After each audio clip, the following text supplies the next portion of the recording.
here. So let me go ahead and just throw the stuff, that stuff from like Revelations, and mix it all up in there and see what happened. But it would have been too long, so I had to take some stuff out. Yeah, it would have been way too long. That thing would have been 5 hours. But I had this stuff just sitting here, so I was like, oh, if I could do it, let me take advantage. I think I invited. No, we did those before. We did them before. Monk did he got the record. Let me just say that he got the record. Ben Shy. Yeah, Fee, Fiery. Yeah, you killer.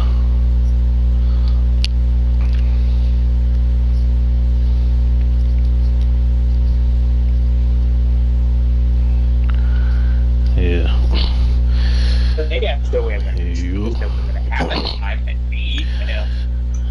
Let me see. The longest I ever ain't do this in a while, y'all. So I regretted every minute of it. Oh, yeah, wasn't that the, trying to make sure y'all mics are on. Let me send this in the thing. I can double check mine real quick because I'm not sure. Alright. Hold on. Still.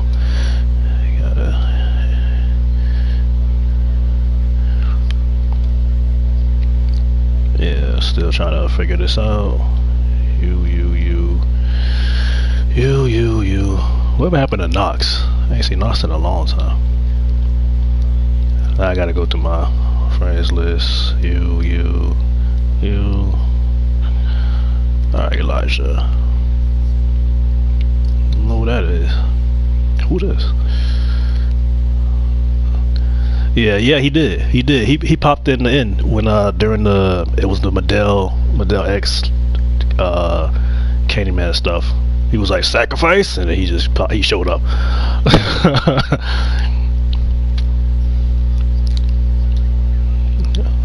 Exactly.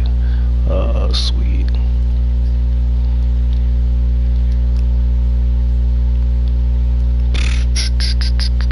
I'll invite you. Who else?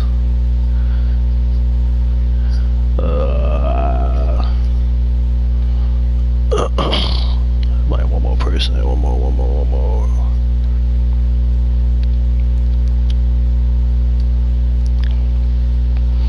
As I had to basically Yo, what up, Ram? Oh, wait till. Give me a second. I was just talking. I didn't do this in a minute, people, so give me a second. I'm a little rusty. Shit. It is.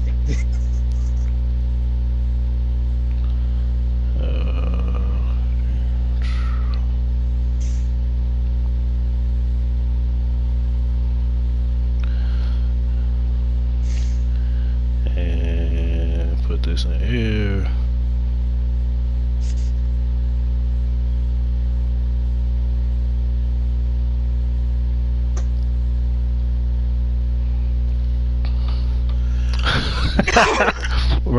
Ram, yeah, don't call us sis, man. She was like, stop calling me sis.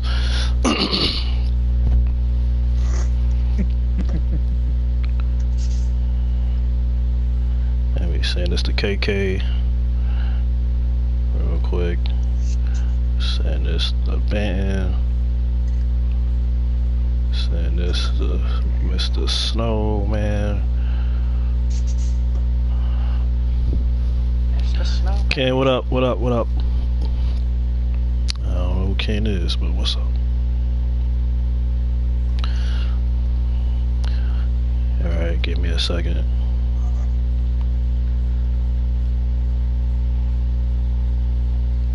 And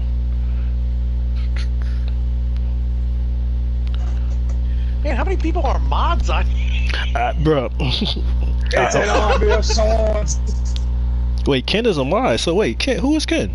I don't know. It's my question. I gotta know who Ken is. Yeah, if it's a mod, then you have to know him. Can't identify yourself. Never known you to just sit there and say, "You come to my streams." You're instantly now a mod. It's an army of swords. Alright. Welcome to WrestleMania. I'm gonna take my sword.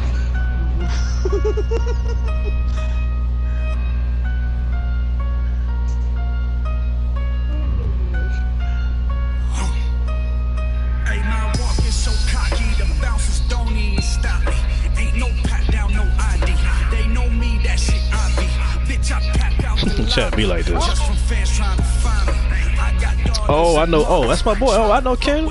That's Blackjack. It's one of the OG from Red Dead. And China. so much smoke can't photo us. I'm out west like the Goers. 1942 polo. I ain't spent one night sober since I turned 20 years old. But I'm on my Jeezy in 2005. Trap or die shit. The everyday 100. This ain't no facade shit. This that look me in my eyes and don't you fucking lie shit. Still don't need no opinion. Bitch, most these artists my minutes. Whoa. Any weed around me finna get burned. No lie, I'm on fire. Anybody need a realization that they What's up, High? What's up, H? clip up Sonic on the Sega. Pumping chronic on the tape. Run the lyrics in the basement like I'm finna go Super Saiyan. I'm saying I ain't have a plan coming out the land. Hanging gram just to rent a van, just to try and tour. Turn some common clothing into couture. Steal money from the sewer. Look at all them years I couldn't afford. Friends is in the morgue. We are not the same. Alright, BRB. Name. I am the gunner.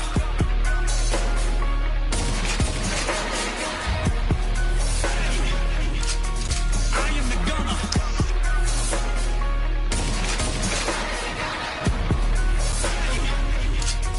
I am the gunner.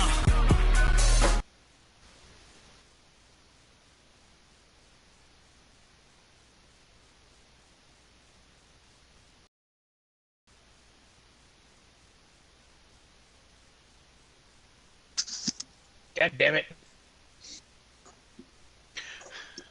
The recap got paused. Motherfucker! Fuck! Keith's like, I'll be right back. Big pauses.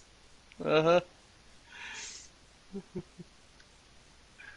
It's like, we will not start until he gets back to inviting himself. We will not start, damn it! It's his We will show. We will start. We will not start without him.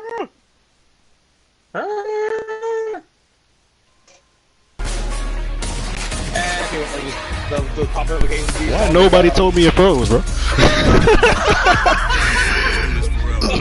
I came back and nobody told me it froze. Who is alright? Who is High? Because High knows. Do I know High? Got invited some people.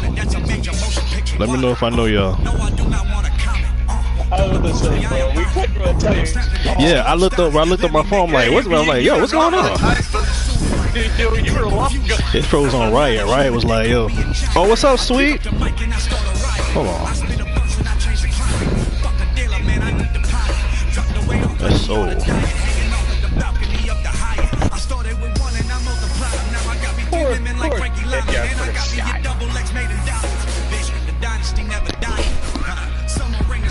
Some of these people ain't getting hired for next season. That cop, he is not getting hired.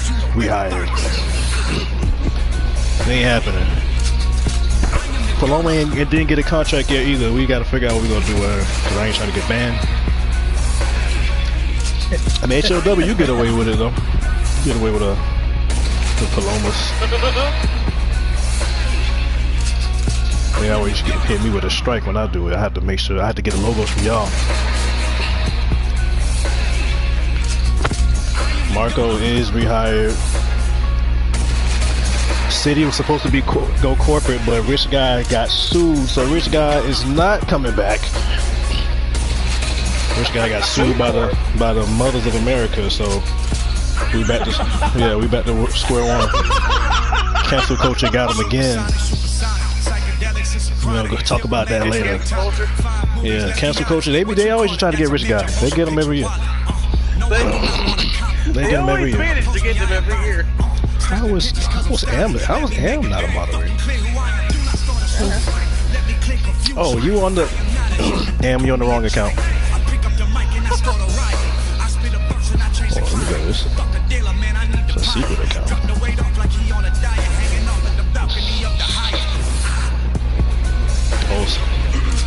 We're gonna send to an army. Like now that it's our place, we call it an army of snipers. Yeah, an army of snipers. Now this happened this was the opening title match last year. City came in as the world champion last year. After that main event with James Mack, Richie Cash Jr. He raked Cash in the eyes, rolled him up, and stole that win. Walked into last year's champ, walked out as a loser. So this is what happened in that match. It was a fatal four-way match. Drago was the rookie. Drago, that was his debut match, and he won the championship in his debut match. He was not supposed to be in that match, but Samoa Hayes got attacked by City. So Samoa Hayes went in, got his nephew to take his spot. See, City came in there dressed for combat. Exactly, that is what he wears to the ring. We have an army of snipers and nobody to shoot. Oh, we shot them all. Yeah, we shot them all a long time ago. Around 2017, 2018. Yeah. And then like all here and there from 19, 2020 to 21. Yeah, we had a couple here and there, but when they pop the heads up, hey, Mac, how you doing? Yo, what up, Mac? James Mack is rehired this year. He was fired for putting gloves on random people like a Cinderella slipper that year. Put this mask on, try to see if you attack me. He did to the whole BMH roster, just putting masks on everybody. He did every roster.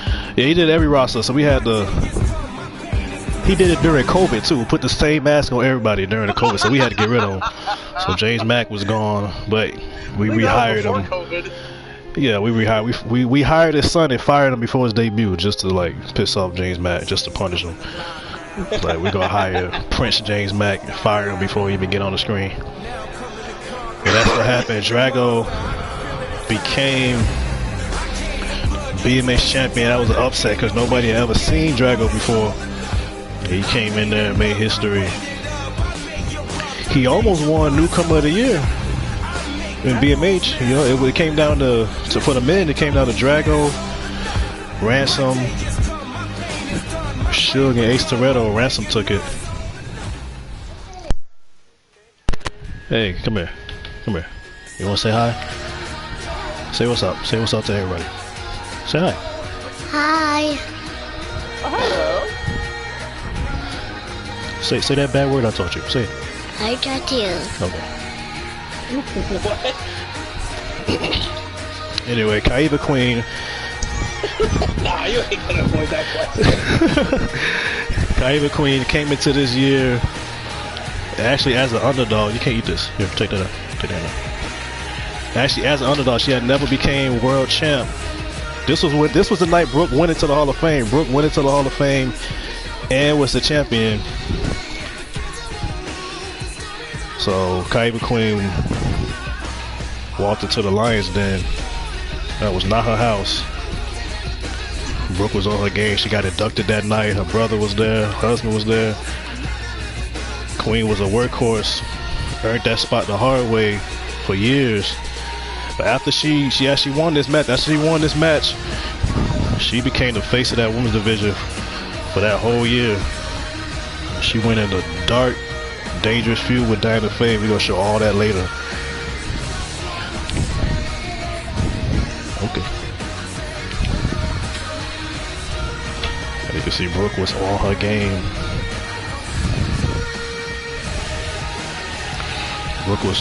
The first ever female to be inducted into the BMH Hall of Fame. Destiny was the second later on that year. Both Hall of Fame nights were ruined. We're gonna show exactly what happened to Destiny with the whole clique ruined her Hall of Fame night.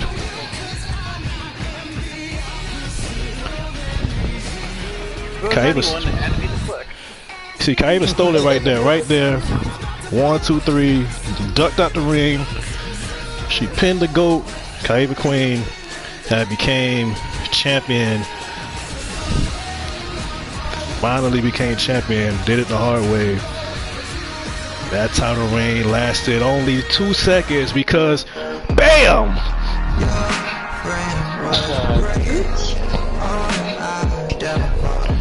Velvet had won Money in the Bank earlier in that night.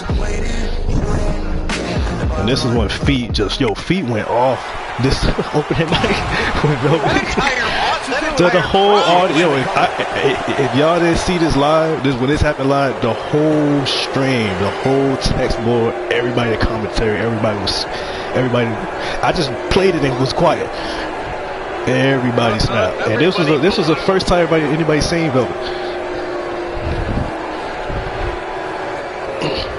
But everybody knew how hard Kaiba worked to get to that point.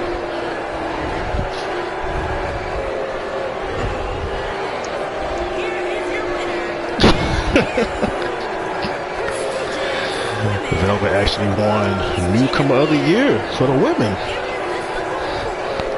It was supposed to be Velvet in prime time. Velvet had too much. That probably made feet very, very happy.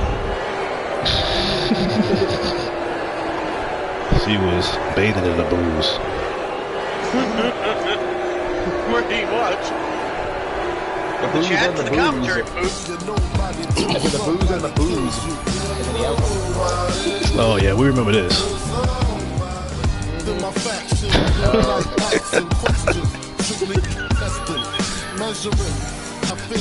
This lasted a whole year. We still didn't get to the bottom of this case.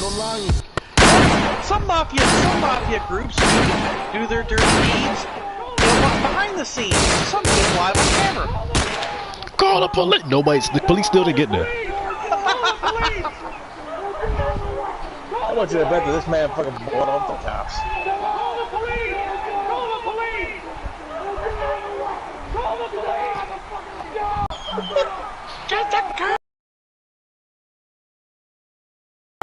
You could kill people there.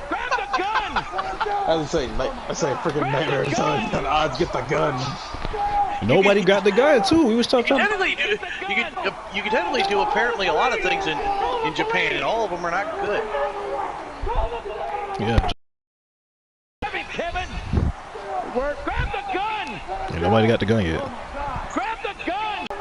He just didn't know how to do it. He had his hand around his neck trying to stay with me. Don't you give up on me. So he was trying to get him. He was trying to make sure, like, he was trying to get him back to life right there. He was trying to make sure, get his heart to beat. Don't you give up on me. All this happened.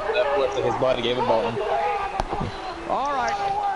Yeah, A-Post tried to raise him from the dead, but it didn't work. It was too far gone. We still haven't seen Depot.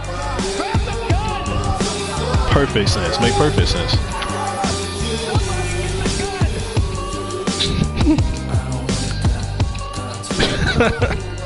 You think he was dead? He was making sure he was dead. So this whole situation kind of took over City's year for the whole. He got it right at the end of the year, but he was wrapped up in this Velvet situation. When Velvet finally lost the belt, Velvet didn't even care about her rematch. This man never learns. He might learn this year. We didn't re-sign Velvet, so I think he alright. We didn't re-sign him. I mean, one can hope someone can learn after how many years now? Doing the same thing?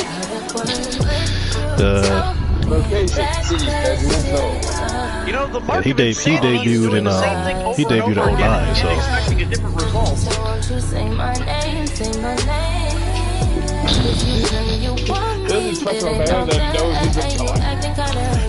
He had just got, you know, he was trying to get back on his feet after Drago took the belt from him. And then this happened. That man never learns. He should have known, to be honest with you. That's the obvious one. It's the obvious one to stay away from. Match didn't even start yet.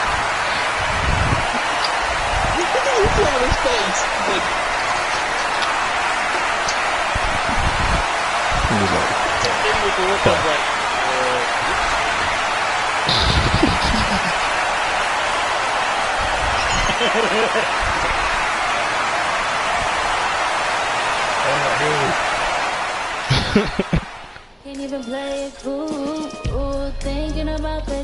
Here's an idea. Stop getting into these situations. yeah, I don't know if that's gonna work. As I stop thinking with the lower part of your body. With Sandy, I don't think that's ever going to happen, ever. I just want to make up for yeah, no, City does not think straight.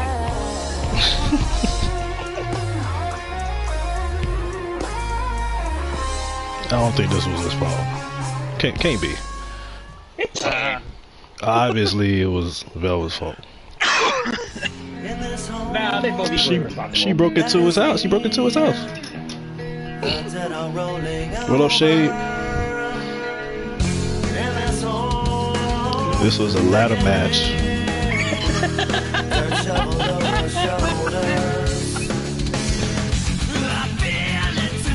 This was actually a Money in the Bank ladder match. This was the second one that year. Got a lot of star power going into this match, and some new faces at that time.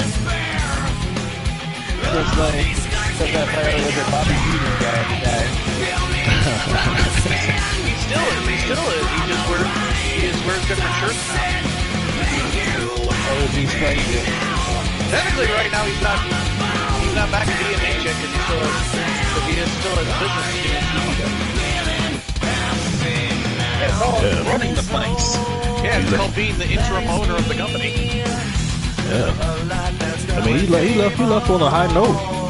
When he come back, he had that big win on Jackson Revelation.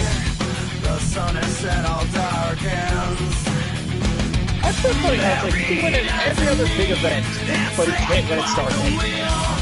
He never has. I don't think he never will. This is a curse. He never will either. This was a build up for it. We know that Ace Toretto ended up winning that match. We saw what he did with that briefcase. We're gonna show it later. He was actually trying to cash it in on J Smooth and Benton on the same night. He was trying to cash it in every single episode. Who with the briefcase also are people that never learn. They try and try and try, and they never pick the right time. They don't, and some of them call their shot. Some of them actually say we're gonna do this in a match. Brooke did it and lost to Sabrina. A lot of the people in BMH have the Austin Theory syndrome. Yeah. Always picking the wrong time to catch it. This was last year. It was 2 ladder matches. A lot of these guys, a few of these guys went on to be world champ.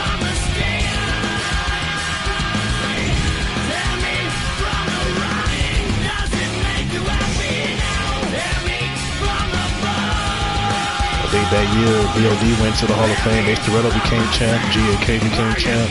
Chris Knight became champ. Marcelo became welterweight champion. This is when Rich Guy came back, punked out his own son. This is when this whole situation started with Richie Cash Jr. and his dad. He kind of put Richie Cash Jr. on a standstill the whole year. He was dealing with this. Rich Guy was trying to get him back, and he banked with the company last year.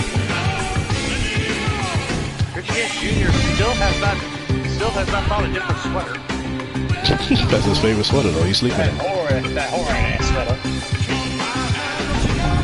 Or found any clothes supposed to go to the Bahamas with, because he still always wears that. He be wearing that sweater in the Bahamas too. Destiny's cyberbullying kept continuing. She was in a year-long feud with Sabrina. Destiny was in the long. They fought over the women's title, the women's IC title. Just even when they wasn't fighting, Destiny was bullying her on Twitter.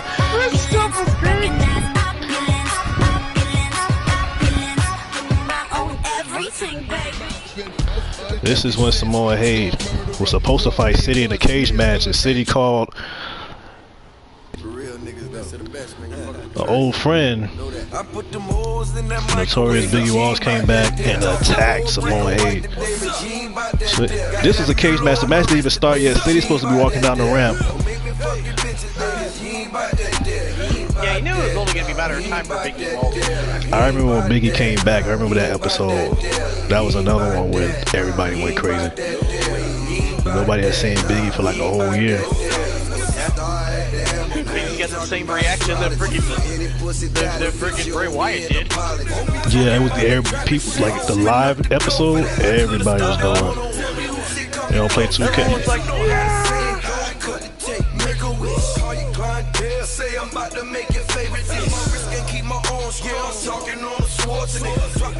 I know one of these episodes,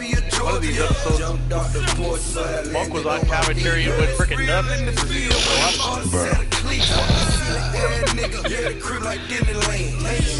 Actually, I need to send this to him.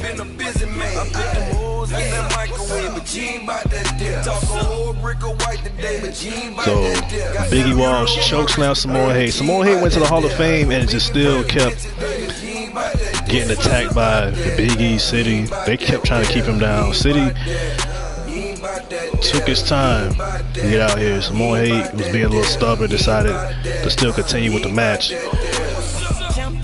And there he is. City decided to come out. Now he's ready for the match. He ready after freaking Big Walls freaking takes the shot at him. Take the cards advice and don't stop that like so God I'm on it all night flight on that wall like he almost lost right there. It sounds like a move Phoenix may adopt at some point. Considering he has freedom's reign, yeah. City is still undefeated in cage matches. I wonder why.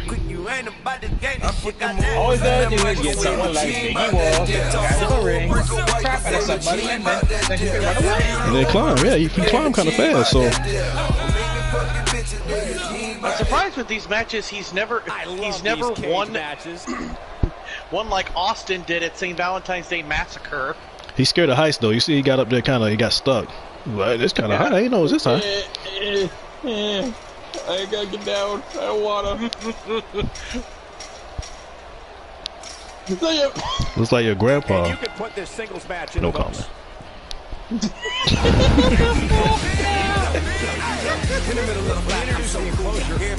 No comment, sweet. City was trying to get back on track. Still had that Velvet situation lurking.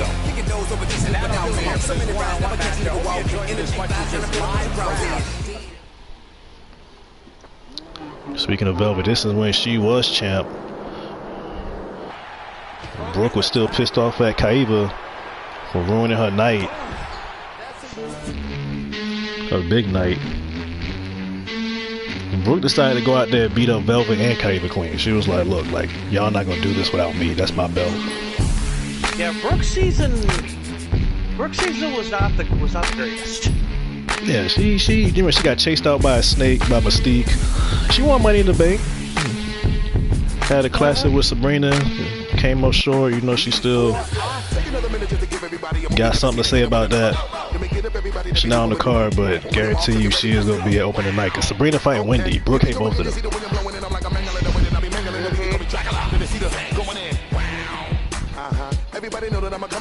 Kaiva Queen, yeah, always had a temper. And as the year went on, she just got more and more pissed off. Where we at? Where we at? Where we at? We back up in the building and we coming with a scorcher. Y'all already know who it is. It's Bustle. She went from being the underdog around this time to becoming our own favorite. They ended up taking out Diana Faye at the end of the year.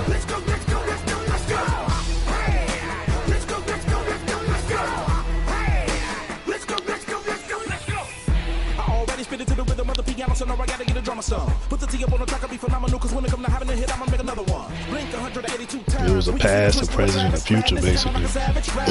Well, Velvet could have been the future, but she got, you know, caught up. Got caught up with the wrong person. The person that ends careers. Honestly, if you think about it, when it comes to the women, that's her fault.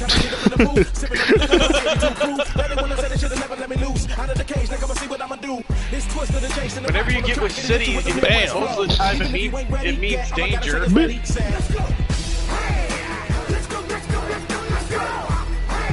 Velvet made a rookie mistake. Turn no back on someone who hates.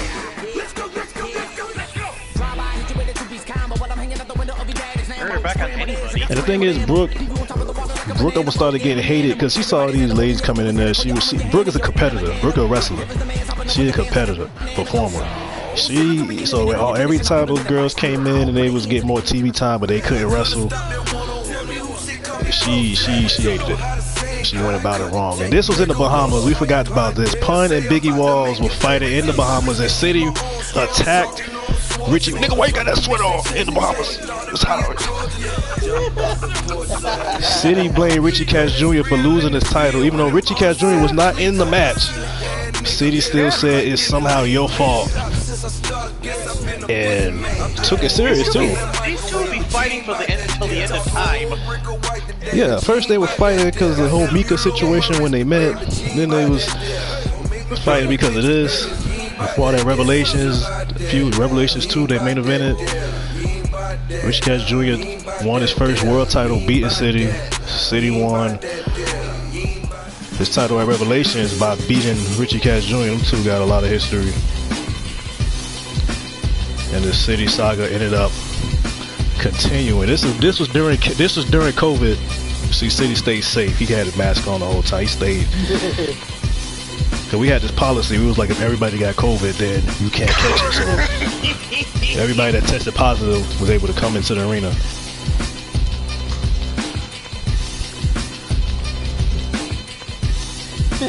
He's like, sure, just like safe. He trying to stay safe, you know?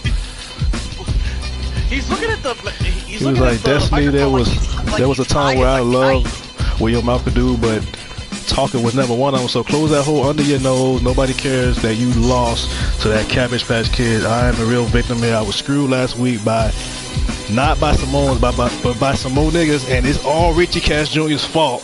So Cash, you better get out here and hand me my title, or I'll come back there and slap them caterpillar eyebrows off your forehead again. So he was still looking for Richie Cash Jr. I thought he got him in the Bahamas, but there was a lot of drama surrounding the Defiant One at the time. He didn't have his back up. Samoan Hate still came out again. Drama surrounding City. I am shocked. It got worse. It just kept getting worse. It always does with him. He had another run-in with Destiny, and then now Marco. Now he got drama with his own. The only person that's been like a brother to him. See, at the time, he didn't realize how sick he was right here. He thought he could just run up on Samoa Hate. Yeah. And he got dropped, as you can see. He's like, nope. He probably is like, I probably should have gone for a low blow. He should have. He went for the head. You know, Samoans, they got like 3 inches skull in between the skull and their brain, so he should have went for the knees. It's like when Shawn Michaels tried to throw a punch at Mike Tyson. Nah, yeah, that didn't work. This is when Kaida Queen finally was done with the Velvet and Brooke situation. She finally beat Brooke again, finally beat Velvet, got her belt back. You can see her husband, Bahama Styles, came out there and congratulated her. That's a picture from 2017 when Styles won his first world title, beating Blair Young. And a few years later, Kylie Queen won her first world title, or second. She had won Money in the Bank and grabbed the microphone immediately after the match and told Velvet to get out to the ring and took that belt back. And then she went on an insane run after that. Like, she hit the gas, never took her foot off the gas. So this is when City was still looking for cash. He was outside the arena. I had to crop some of this because y'all ain't gonna cancel me for this, for what he said to this the Japanese girl. Y'all ain't, that ain't happening. So he had to crop that part out. Y'all ain't banning me because I did that, because that promo happened, and then out of nowhere cancel culture blew up, and I'm like, nah, y'all ain't doing this to me. Nope, not for City. City ain't getting my page hit again. So well,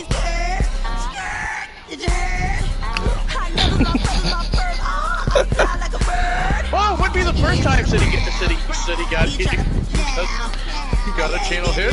Yeah, you can see Miles Morales and you know. So he would still put out flyers looking for Richie Cash Jr. You know, I exactly call him Richie Cash Jr. He said he's gonna pay Selena a visit that she desperately needs. So he already was playing with fire. He was Meaning he still has not learned. And this is when Gina from CFE had just stripped Sabrina of the championship. They signed the petition, 20,000 signatures to get Sabrina stripped of the title, and it worked. So Gina, everybody in the arena signed. Everybody in the commentary signed. Yo, lies. so you see these women from CFE, that's Vegas. Vegas had became world champion after that. Vegas called some backup, like, you want some too? Sabrina was fighting too. Sabrina had just lost. Sabrina was getting no sympathy. She had just got stripped of the title. They signed a petition to get her fired. Then these women came from CFE and just jumped her, and everybody was cheering. Yeah. I don't know what Sabrina did to y'all. Not everybody, but that's just me. Yeah, y'all was, man, you should have been. Can you delete her? I want to see you delete her alive. I think I'm probably the only person in this calculated back to like Sabrina. Now we switching gears with these two. These two, Crash and Jax. The entire BMH was built on the shoulders of Crash and Jax. Crash and Jax, for a long time, were the two GOATs. BMH. GOAT versus GOAT. They are actually in-laws. Jax is the husband of Brooke the Cat. Crash is the older brother. Crash the first ever BMH Hall of Famer. Jax is the second ever BMH Hall of Famer. Brooke is also in the Hall of Fame. The next year they inducted Brooke together. These two have been joined at the hip since 2005. Here Comes the Pain. And they had just lost the tag team titles, and Crash felt like Crash wanted to get title number 30. 29 times he been champ, but he had not been champ in the last 5 years. He was chasing that title and could not get it. He felt like Jax was weighing him down. So a little bit of jealousy was right there. Also, because as great as Crash is, a lot of people felt that Jax was still a better performer, win, lose, or draw. You can see Crash tried to end the career going after the engineer of Jax. Later on in the year, Chris Knight took advantage of that. Chris Knight, like Legion, they went all year long. All year long. And Jax was stubborn and kept coming back too soon. So this is a personal situation. Brooke stayed out of it. Brooke couldn't focus after this. Because she couldn't take her brother's side, leave her husband, couldn't take her husband's side, leave her brother. They also have an older brother named Bruiser that might come back this year and set this whole thing straight. Well, these two went at it for the rest of the year. He probably did owe some money. I don't know.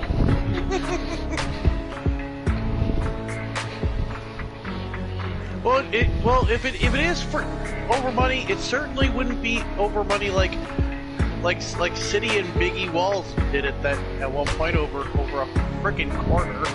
No, it was $17. It was like $17. Exactly $17. Yeah, exactly. So I forgot how exact it was. Did I want to take a flop like a fish? Yeah, he is sweet. You gotta sell it. You gotta sell the move. You gotta sell it.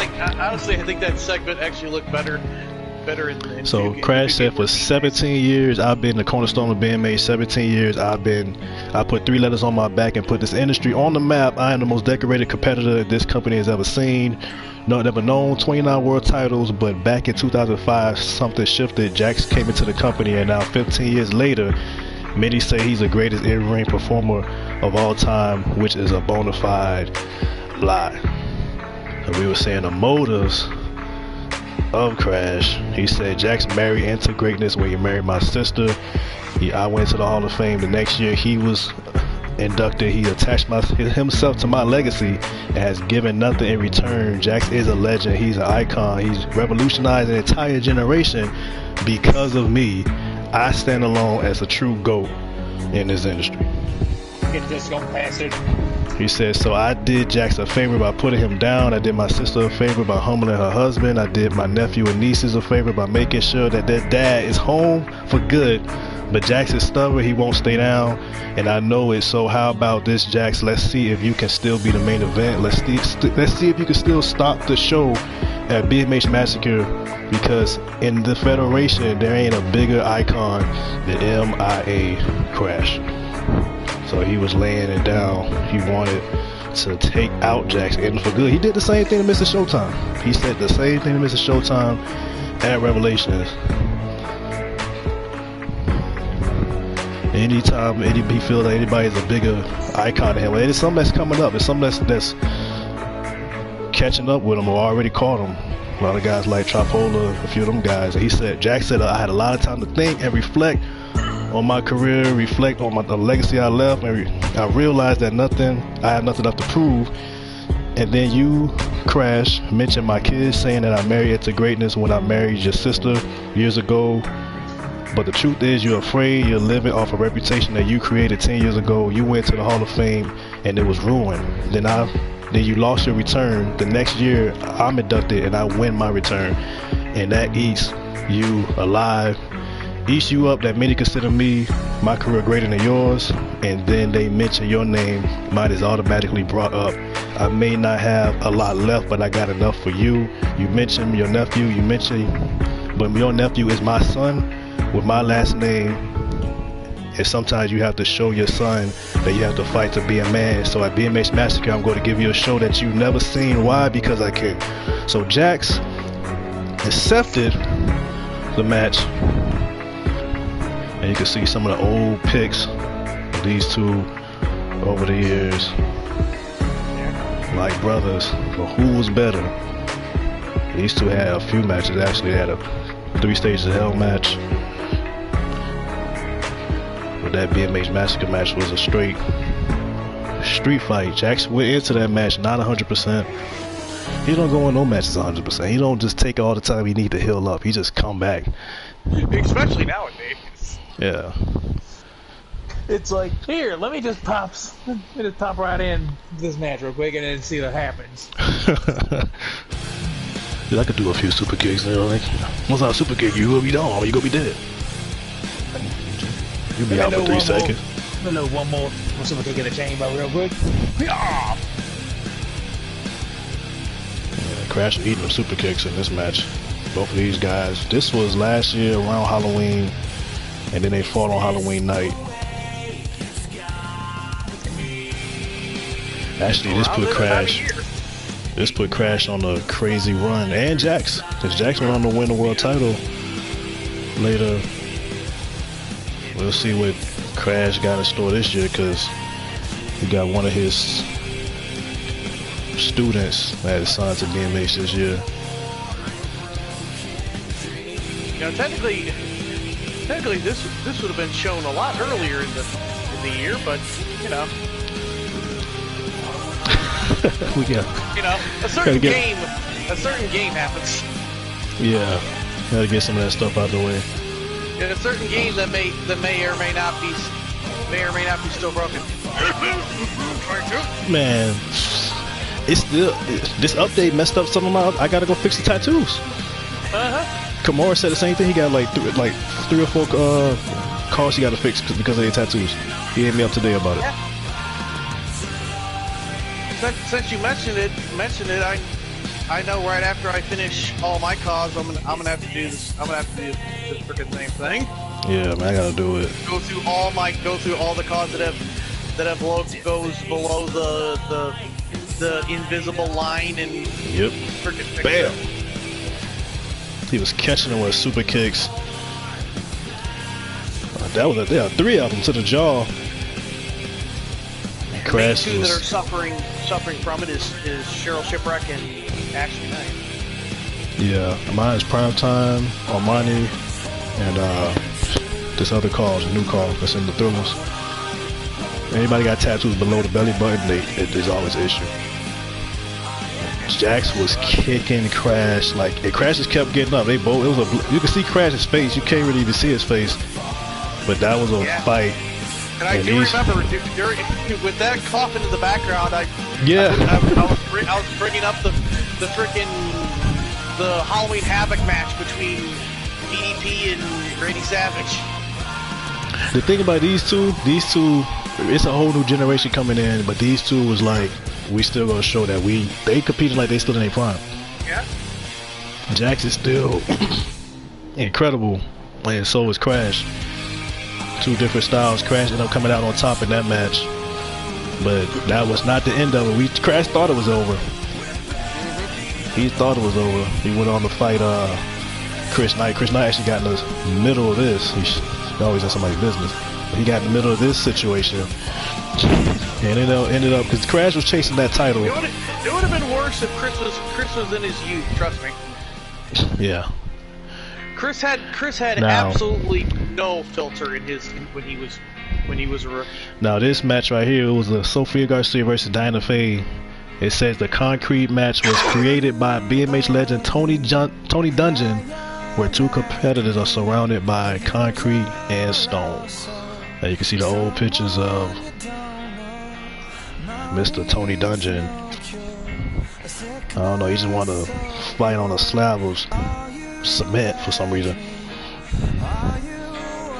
But the matches over the years, Sniper versus Tripola in the concrete death match. Tripola actually never won one of those matches. Sniper actually beat Tripola in that match. Riot versus Rundown, they faced off in one. Tripola versus Biggie Walls was a no contest because Biggie broke the ring. Broke the concrete ring. That was a rookie Biggie Walls. And the most famous one, Prodigy versus Candyman. We did not see Prodigy for about 6 years, 5 or 6 years after that match with Diana Faye. That's Diana Faye right there. When she came out there and turned on Prodigy. A few years back, Candyman picked up the win. That put Faye and Candyman on the legendary run. And the only 2 women to have competed in a concrete death match at the time, Brooke the Cat and Ryder Kanocha. They ended their feud. Yeah, Ryder Kanocha actually beat Brooke in that match. Hit her in the back of the head with a brick. You can see Ryder right there won that match.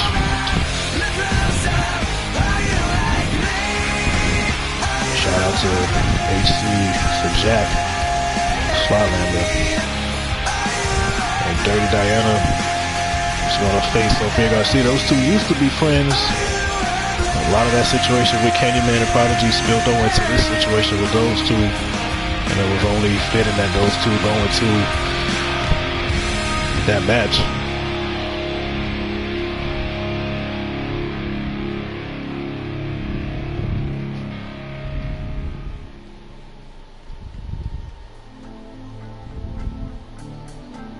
And this was the match that happened.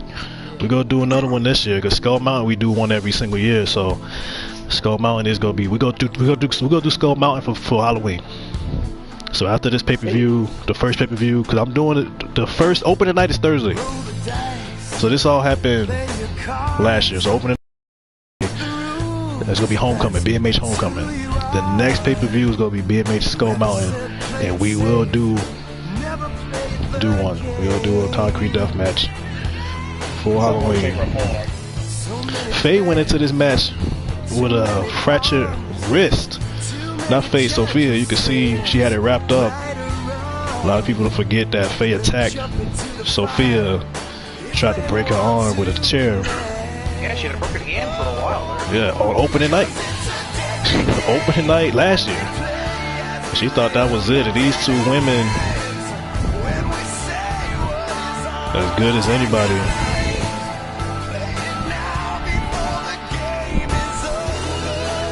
These two actually, kayfabe aside, these two actually broke my record. They was the most watched feud. Like I think my record views was like 1,300, 1,300, and it was with them. And then when they had this match, I had it was like 35 people here. And that's the highest number I ever got. So these two broke all those records. These two ladies right here. And you can see they were bleeding with blood everywhere. These two are dangerous. Faye was insane last year. She's every single year she is just crazy, but last year she was on another level. And you're gonna see a lot of the stuff that Diana did, but this is where it started off. That was a legendary match. I think it was match of the year. So a lot of good matches. I don't know how it could event for that year. See, Sophia would not stay down, and Faye was just trying to. You see, Faye was like trying to kill this girl. Yeah, this match was 2021, right? Yeah, you know we did that for 2 years, so 19. In between Red Dead, I would come back and do this and all that. So it went in, and then you seen these two ladies come out. So every time these ladies were sent out, we saw them kidnap and destroy Diana Faye. So we thought that Kenny Man was sending them to get control over Faye again. And yeah, everybody thought they were gonna come out there and beat Faye with these mallets. And it was the opposite. Sophia had the match won. Sophia actually was supposed to beat Diana. And you can see Faye was calling for help. They were both losing a lot of blood. And these women came and helped out Dirty Diana.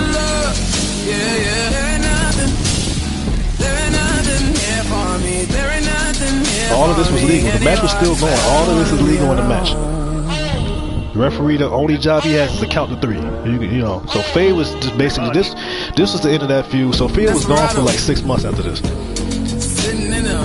She came back, but she was never the same. Who knows if she'll ever come back again? Yeah, it broke her spirit. It wasn't just the loss.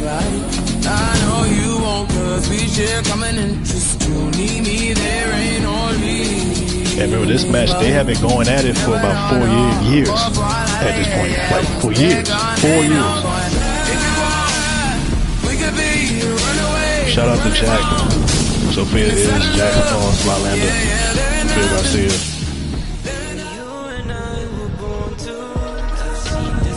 But some of the new people that's in the text board, all these calls are call CAW creator wrestler. All these characters not mine. Most of them are, but some are not mine. I think we just blend them in. We all collab. And yeah, we collab and we come up with stuff, come up with stories, and I might do it on my show. They might do it on their channel. So a lot of people in the text board, as y'all see, they do the same thing I'm doing with some of the newer people. I learned actually a lot of editing from his creations from people that's in the text board right now. And that image right there, that's already a legendary image. That was already like, that lasted the whole year. That was the end of that feud. After she was done with Sophia, she had her sights set on the title. And we did not want her back in that title picture. It was already chaos.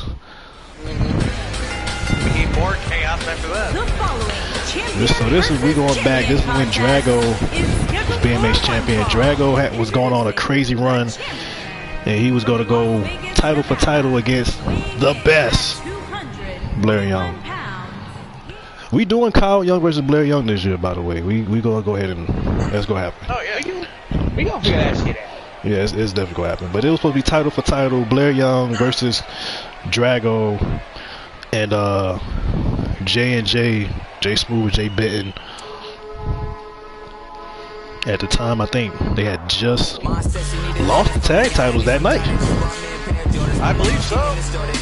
And Jay Benton is still on a roll. Yeah. Jay Benton still be winning championships. Benton right now is double champ in BMH. TV and but he gonna be defending them back to back. Double champs got to defend Relentless. But you can see they said, we know you two are about to go title for title, but we have a proposal. We just came from the back, and BMX management has agreed to grant us a tag team match for both of those titles, but that's only if the two best in the business accept our challenge. So Jay Smooth and Jay Benton was trying to do something that we had never seen. Blair Young was like, nah, nigga, no.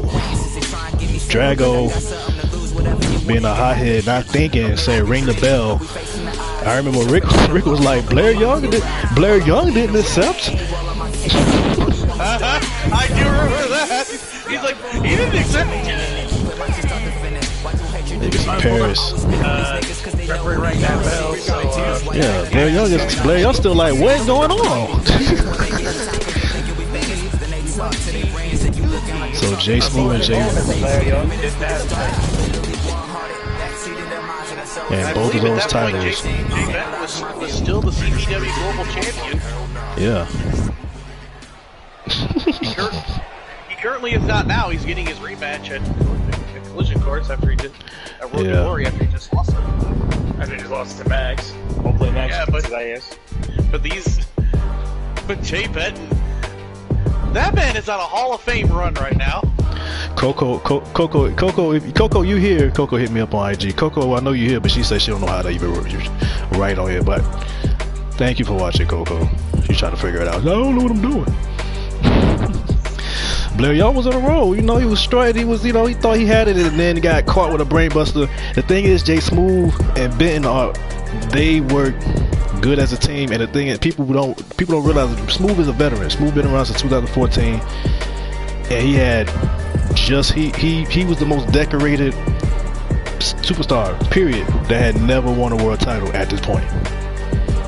He had longest reigning international champ, multiple TV titles, about close to 5 tag titles, championships in FNL, SPW, and finally, at one point he was on a roll with the audience.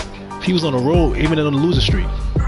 Yeah. And then Benton got him under control, and that's right there. That's when they ended up becoming world champs together.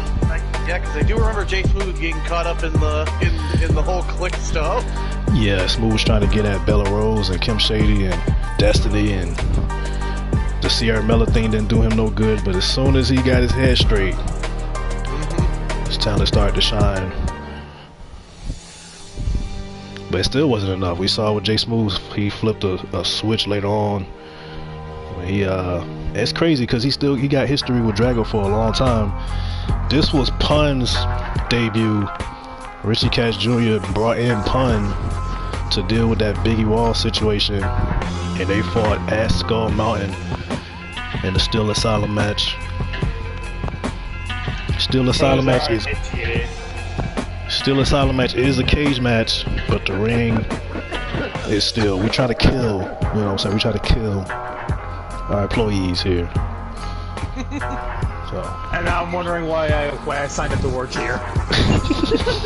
Like Kyle Young, I mean Kyle Young actually, and the note like kayfabe aside, Kyle he remind me of like of your Prodigy.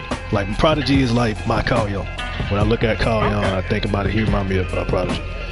Yeah. But I know how people know Prodigy as a storyteller.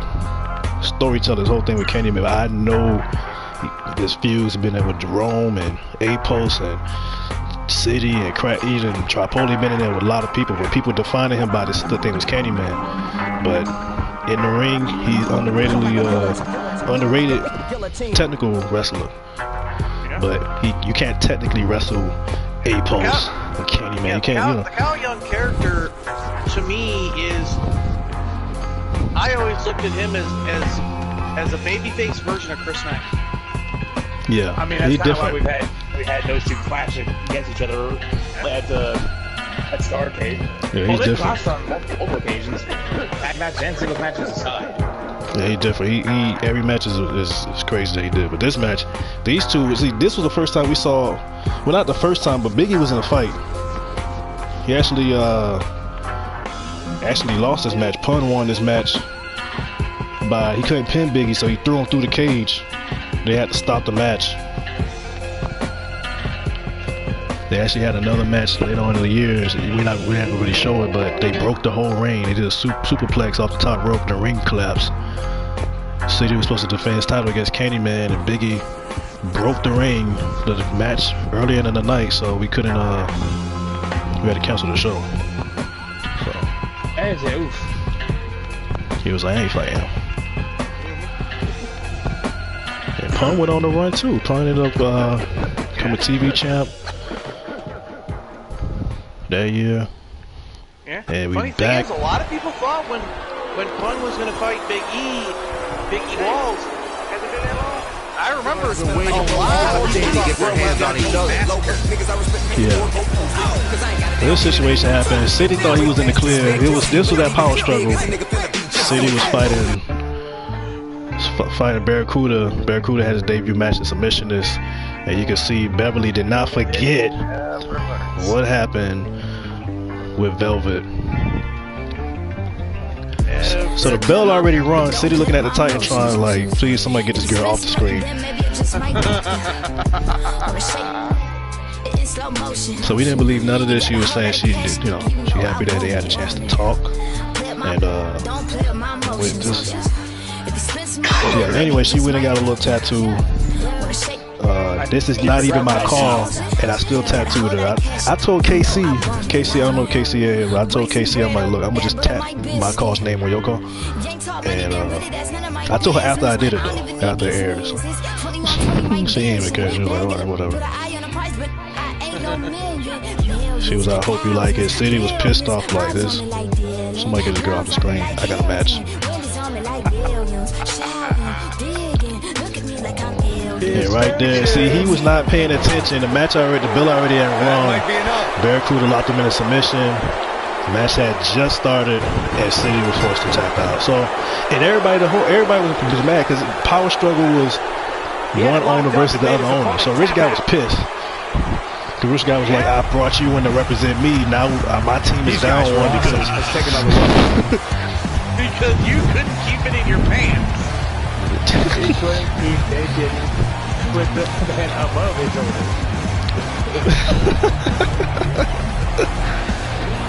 He tapped out fast too. He was like, I ain't got time for that. I'm not getting out of this. I don't even know. The man never learns. He always gets himself into these situations. Oh, okay. So then they win the cell match. So this is when City, this is later on in the year, City had became champion. But he was in a cell match with Dr. Death. And the night after, came out in a full body cast and was still forced to defend his title. So you can see City is not in a good mood. He's like, why am I doing this? But he had a backup plan. Biggie Walls destroyed Dr. Death, powerbombing him on a laptop. So City in this body cast, just watching the Titantron, seeing Dr. Death get destroyed. So City didn't have to defend his title against Dr. Death. We already know what would happen. Dr. Death was supposed to become champion. Biggie Walls was already having issues with Death. So Biggie was a mercenary last year. He was just a merc. He was murdering everybody. At least City remembered to pay him this time. They said, "Still your world champion, City." The crowd was booing. That was a successful title, man. That counts. That counts. You know what I'm saying? In the book, that counts. But Rich Guy had came back. Rich Guy, you know, he was already gone from, you know, cancel culture. Still trying to cancel him right now. But this is when he was still around. The boss came out and said, "Your night is not over." And Rich Guy handpicked somebody for City to defend that title against. And I think it was actually worse than Dr. Death. Yeah. Turned out it was, I believe it was Ransom. Yeah. Or as I would think of it, carrying cross lights. I think by now we all knew you have a trick up your sleeve, so I made sure to have a backup opponent just in case. Rich Guy in North City for almost 10 years. You would defend your championship right now. So this man never learned. That was a flexible bodysuit, body cast though. So we saw Indica. So every time we see this woman, just run, because it's never good when you see this woman. She's the prelude to Doomsday. And then we see Indica. Mic still's not on. We still trying to figure out why she always get a microphone that don't work. She does not care, because Ransom is always right behind her. Ransom went on I don't even know what to say about that run he went on last year. He never got his rematch actually either. He won the title. He lost in the Fatal 4-Way. Suge pinned him. When he come back, well, we got that belt. That'll be a brawl between him and Suge. Yeah, it will be an issue. Tripolar lurking. There's a lot of people lurking, so. City thought, "I got him. I can't feel no pain in this body cast." You know what I'm saying? Again, you said this earlier. What up, Bo? Hey, Rehab. Hello. And that was it. Ransom that became champ. What up, Rainbow? Speaking of Rainbow, Daddy K is facing primetime. Portia Power was opening night. And then you seen Ransom win his first world title. He had only had one loss leading up to this title, and that was against Ozzy Stranger. And after that, he went on another run, but he was just destroying Ozzy Stranger right after that. So yeah, he got choked out. So this is what happened. There was a lot of issues going on after Power Struggle. Because Diana Faye and Candyman had brought this new woman to BMH named Spawn. She chokeslammed Sabrina. Pinned her 1, 2, 3 with a little help from Paloma. You saw Paloma hit Sabrina in the back of the head with a replica title. So this was only the beginning of what happened that night. Because Paloma had to defend against Sabrina soon. Paloma was trying to make sure Sabrina was softened up. You know, she ain't really the best wrestler, but she's kind of smart. So we don't even have word on the status of this woman, because Candyman got taken out, Diana Faye got taken out, the Anonymous got taken out. So we don't know what's the status on her going into this year. Yeah, so Paloma decided to go backstage and do her entrance over again. She walked back down to the ring and decided to attack Sabrina. Sabrina was going through it last year. She was, but she is resilient. Every single time she got attacked, the entire chat room plus the commentary were cheering. And Destiny, Destiny came back and got her. Yeah, Destiny hate Paloma, but she hates Sabrina more. So you can see Paloma get in the ring. So Paloma and Destiny were arguing. Them two got a long history from being in the clique. Sabrina decided to wake up and punch both of them. She should have played dead. Should have crawled away. She should have. And these two was just jumping Sabrina.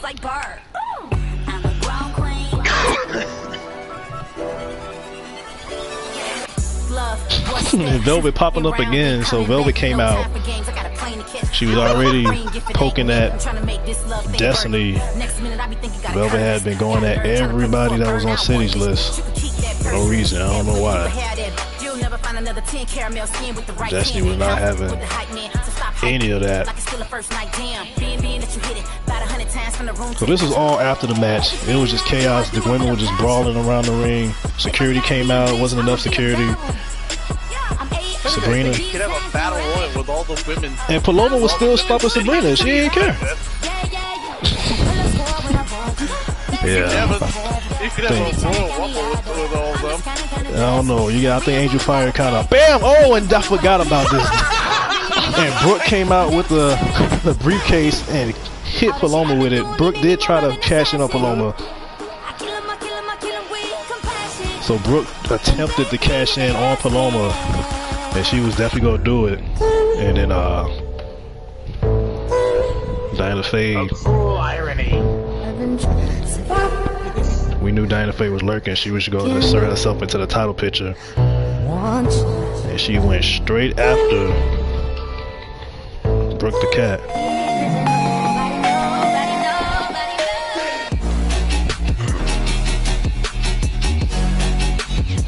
These two got some history. Diana Faye actually set Brooke's hair on fire in 2017. And Brooke gave Diana Faye This is actually Diana Faye's return back. Yeah, ever since that concrete death match, she'd been gone. Yeah. Those two know each other. They had a brutal rivalry. Brooke actually gave Faye the most embarrassing loss of her career. We did a live show, which we shouldn't do. Brooke beat the crap. Beat the crap, that wasn't beating the crap, that was a massacre. Yeah, it was bad. If you remember, right? And then this match, so Richie Cash Jr. could not compete in a real wrestling match until he was able to get a win for Phillip.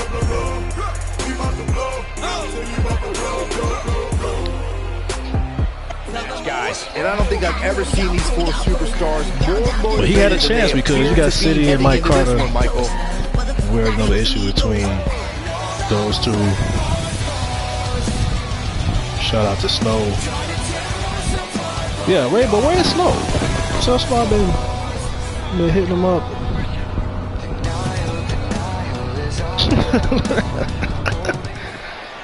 See, like, look, let's get this over with. The match started. I forgot some of these those scenes. Bam! Knee to the face.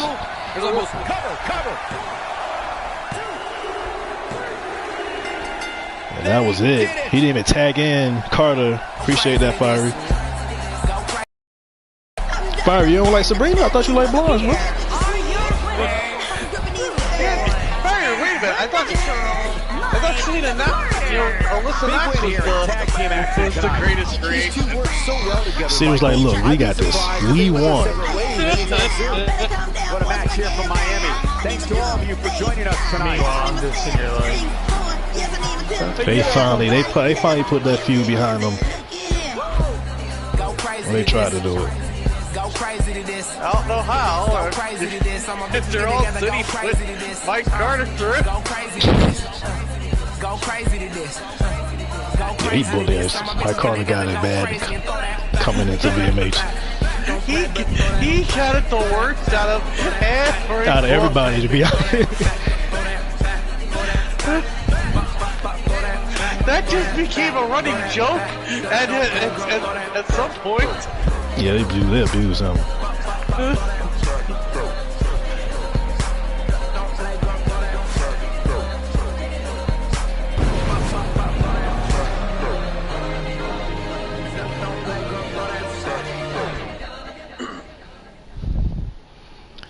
And we switching gears. Suge, King Righteous, and Gaddafi. Just when you thought This is you when had Gaddafi, nothing because I don't know left, what this got is into makes him one of the Gaddafi. best in the Gaddafi is the cousin of Kaiva Queen. They both share the same temper. This man was chokeslamming everybody the whole night. He already had chokeslammed like 5 people that night before he chokeslammed King Righteous. That was a table match, so he ended up costing Righteous the title. Wasn't it that the Baja Club got suspended or something? Styles got suspended, and Gaddafi decided to go on just a rant, tear, destroying everybody. That he was trying to get Rich Guy's attention. He destroyed the whole roster that night, and he chokeslammed Rich Guy too. Everybody cheered for all the choke slams except for that one. Yeah, when he chokeslammed Suge, that's when everybody got pissed. They didn't care about no choke. When he chokeslammed, when this happened, that's when everybody in the text board was like, "All right, you went too far, Q." Suge was undefeated at this point too. He was undefeated, and Gaddafi came out and chokeslammed. He was like, "Nobody off limits. I'm chokeslamming everybody in this room that come out for a match." So Gaddafi came out to explain what happened, and he messed with the wrong ones, to be honest with you. Gaddafi is coming back this year. I'm serious as cancer. Probably getting ready to chokeslam more people. He didn't reach his prime yet. That's the scary thing about Gaddafi. That is a scary thing. Jacob would have been my jeweler during the Meech era. These two actually, neither one of them had won the title at this point. They were coming up together through the ranks.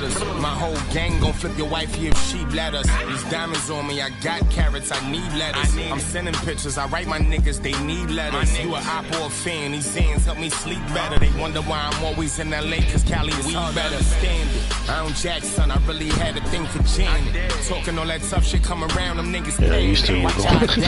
Referee didn't get involved too either. He just thought he stayed back a little bit. The referee is like, no, I do not want you to stand. Yeah, and then Righteous came out. And he hit Suge. Suge ain't even had nothing to do with it. He wanted Gaddafi, but he had to get Suge out the way. He was like, all right, my turn. Tried to backhand the referee.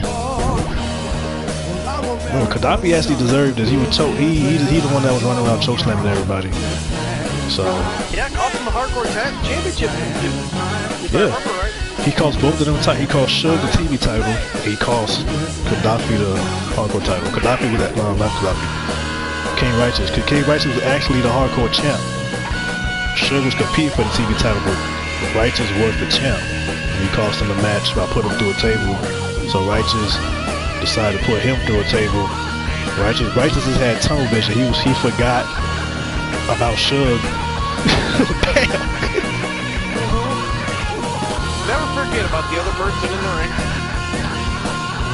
So it just became a whole issue. You see the referee left. The referee just left. He's not even there. So that ended up being a triple threat. Suge actually won that triple threat, pinning Gaddafi.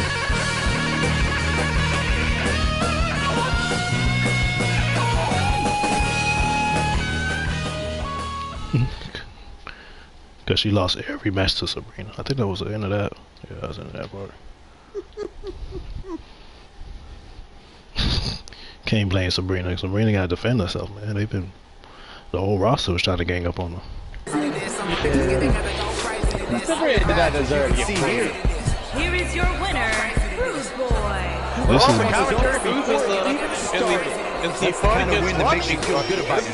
See, this is before Paloma came back. City had You were the lone soldier. King Pineapple had decided to give this Velvet thing a shot. It was alright. Oh gosh. She's always out here, so. Yeah, that was before a certain someone came back. Yeah, you can see Mike Carter was extra emotional outside the ring when City brought out the trombone. Mike Carter was like, nah, this ain't it. Please, no. This ain't it, City. Everybody, the whole syndicate outside just.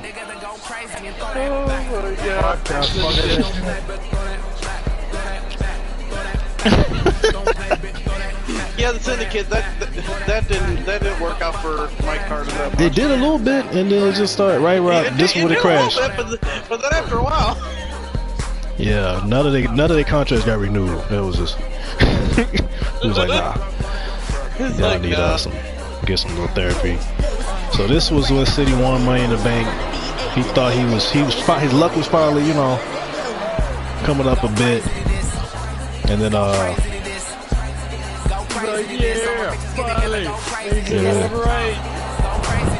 took the whole year, and then this happened. We got a camera backstage. It looks like we have a ball in our hand. And Miss Paloma decided to return. Paloma's extremely territorial, so saw her beat up Velvet backstage. She's starting to feel it.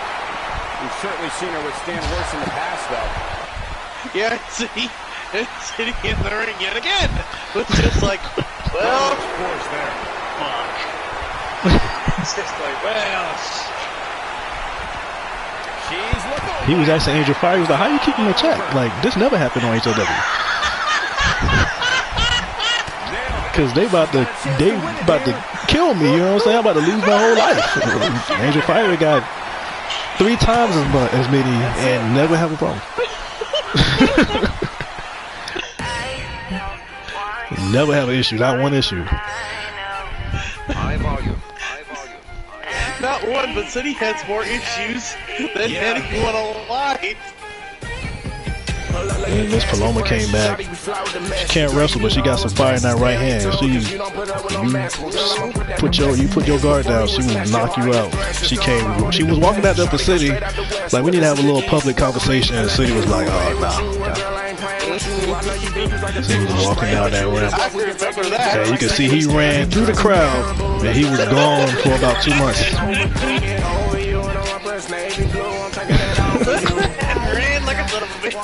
He was gone. He's like, nah, I ain't dealing with this. Nigga. Nope, not Paloma. Y'all don't know her.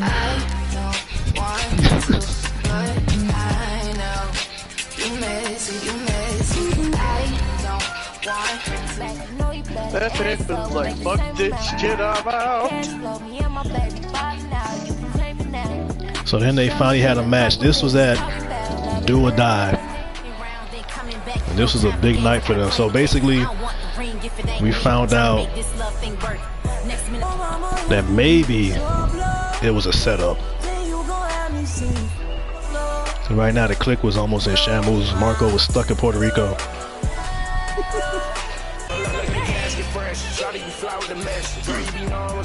Paloma had won Money in the Bank earlier in that night. Other people were saying Marco was still celebrating the Super Bowl win. Yeah. There was a lot of rumors about Marco around that time. So when these girls fought though, and the thing is, Paloma, like, people forget Velvet is talented. Velvet got like a Kari Sane, Dakota Kai blend of moves that people they realize it when they get in the ring.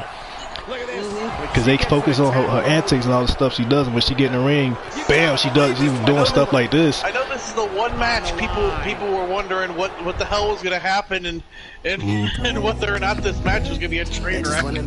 It was a train wreck because at this point we had to see City for about a month and a half, and he flipped.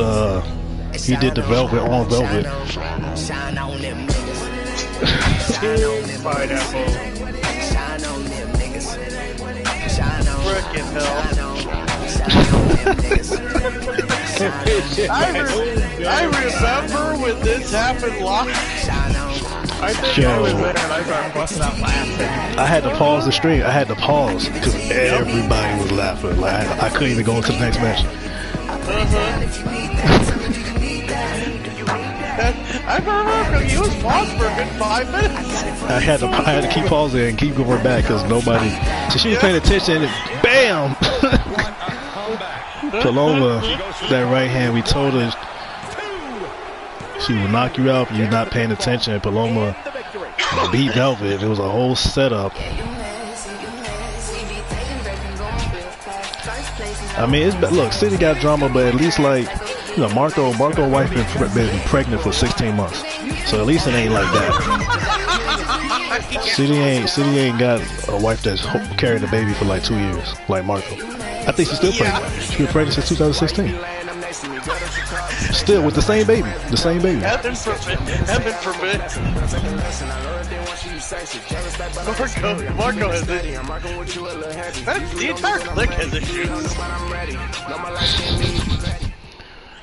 Yeah, they imploded after this. This whole year was just they all just started fighting each other. No, we still haven't seen City's sister yet.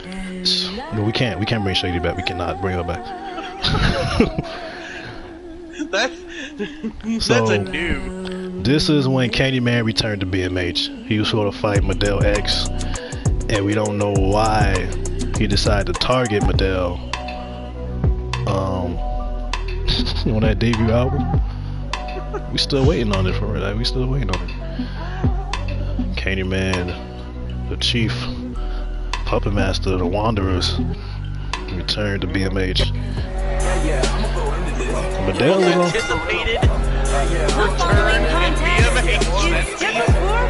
Yeah, because Rich guy actually called for Candyman to come back at Power Struggle so he can win, and the match never happened because Candyman said we're not gonna have this match. We just gonna crucify Model X and leave.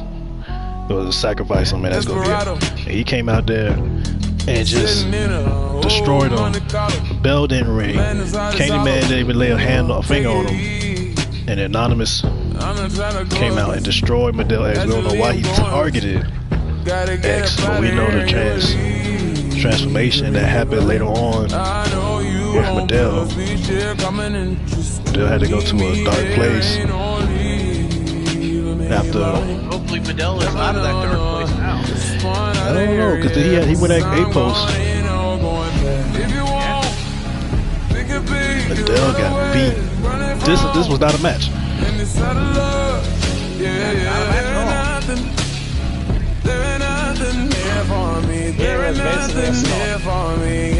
Massacre. Rich guy was like, pin him.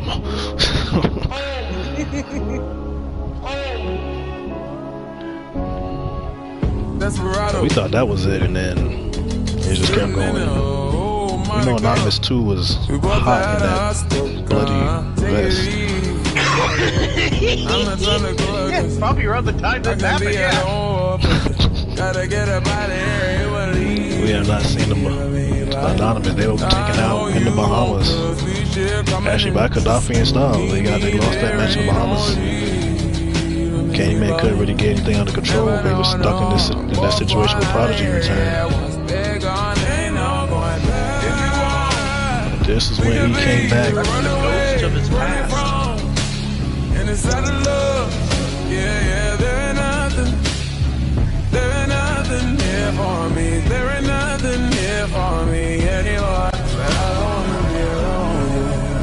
That was right in front of Candyman's chair.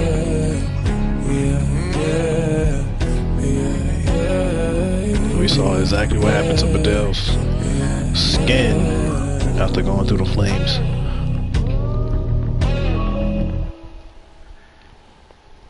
Yeah, I do remember during that beatdown, the crowd went from going insane to going silent.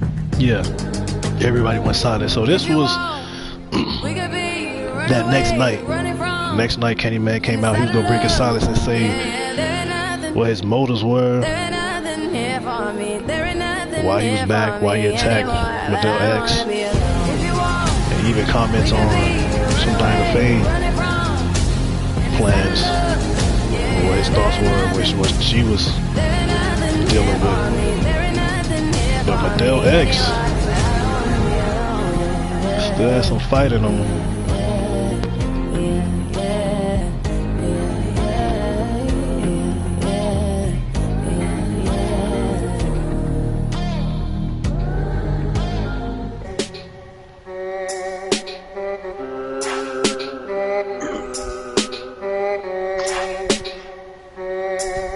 I think around this time everything started to get a little dark. In the whole federation, it's everywhere. Yeah. And I believe Candyman was the most wanted guy to come back, wasn't he? Like everybody him, Trapola, and the suspects. They still ask for the suspects. Yeah, the suspects are still acting to be back.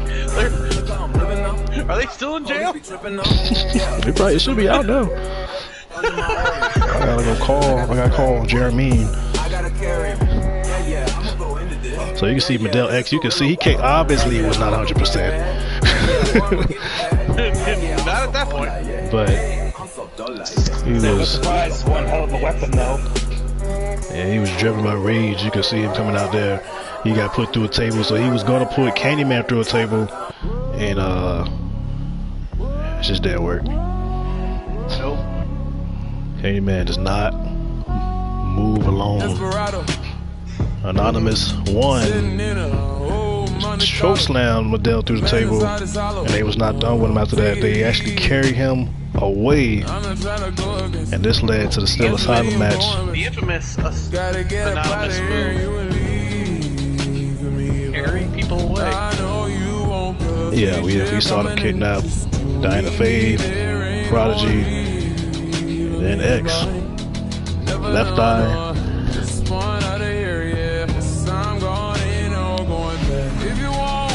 So they carried Medell away. We don't know what happened in this house, but Medell came back a lot different. That led to that match, that game changer between Candyman and X. Still Asylum match.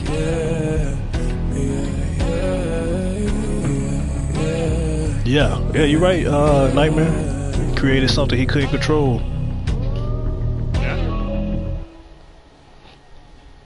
X somehow got away.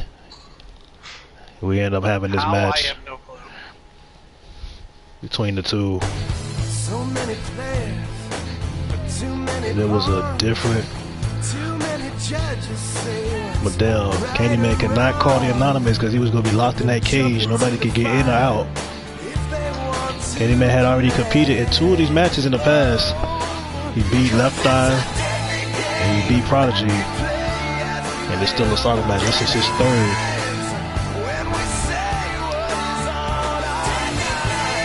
That was the new Medell X. He came back,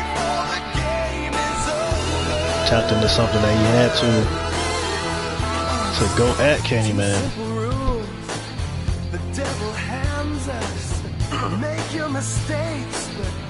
Yeah, he did snatch Daddy K. Rainbow asked me to do that too. She was like, yo, can Candyman kidnap me? I'm like, you want that? I don't know what you... I don't know if you want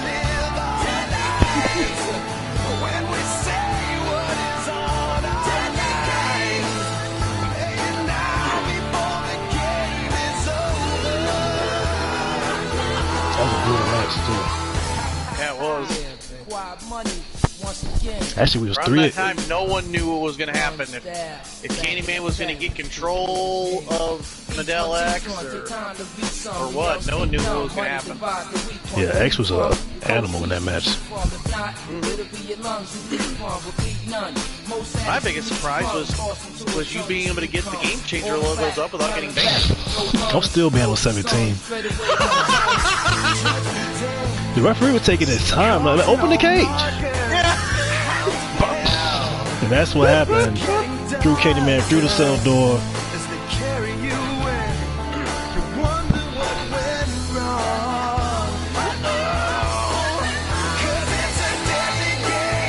You see, that is why Wilson Bay made Bill the ref disappear. Yeah, Candyman actually could have won the match. The referee was taking his time. You want this door? Like, yo, that's the only door. That's the only door open. That's the only door we got. He was fiddling with the keys like Paul Heyman was. Yeah. This is when GNK finally became world champion. Generation Kid defied the odds. 175 pounds, undersized, but still had a big heart and became world champ. Beat 6 people to win that title. And Ace Toretto cashed in on GNK. Oh, everybody was... Monk was still pissed off at me about with this. Monk was on comms during this. Monk was on commentary during this. I couldn't even say nothing because Monk was over talking me. Monk was screaming, "What?" Because everybody had been watching GNK climb. Like, he went undefeated in the welterweight division, and when he went up, he started having issues with the clique, having issues with all these different people. And he, from 17 to now, and then he finally became champ, outlasted 6 other people. And Ace Toretto cashed in. It was not months ago. This was last year. But, you know what I'm saying? Yeah, I was about to say, how many months ago is up for debate? Yeah, Ace. Yeah, Ace. Yeah, people hated Ace. It wasn't as bad as what happened with Velvet, but people hated Ace after this.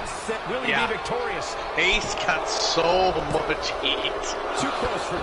Yeah, the GNK wasn't staying down. A lot of people thought GNK was gonna pull it off because he kept kicking out of the finishers.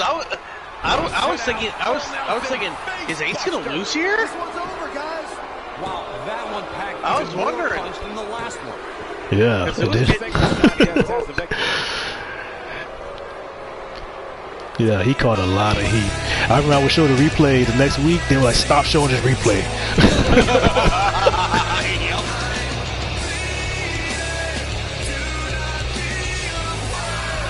Toretto had an underrated year. Yeah. Oh gosh, the old SCR music. And it led to this match. Actually, it led to this Hell in a Cell match, GNK versus Ace Toretto. Everybody was waiting for this match. These two broke the cell, fought around the cell, fought inside the cell, outside. If there's any match that made Ace, it was this one. Yeah, it was a turn. After this match, he turned face. After this match, everybody, like the crowd turned their face. Like the audience was like, everybody had they were disappointed, but they yeah, they were disappointed GNK lost, but they were happy with how good the match was. Yeah, he earned everybody respect after this match. And the thing is, like, I just threw him in there, so I didn't plan it. And that's a miracle, especially at 19. I had to edit it Hell in a Cell matches just to get good ones. Yeah, they did this on their own. I just threw them in there, and they did this. Yeah, this match is a miracle. Hell in a Cell matches that year. One-on-one? Hell in a Cell matches that year. It was trash. Like I said, I had to do good Hell in a Cell matches myself. We thought that was it right there. Now, GNK was supposed to win. That was the plan. But the match was too good, so I was like, usually when they do stuff like that, I let them create their own destiny or whatever. But I couldn't do nothing. After this, I'm not gonna get this again. I'm not getting that again. So I left it. But GNK was supposed to get the belt back and go on a run. And they said no. You'll change your mind. Yeah, whenever I get matches like this too, I just modify my plans right then and there on the spot. Yeah, Blair Young. That's how Blair Young got some of his title rings.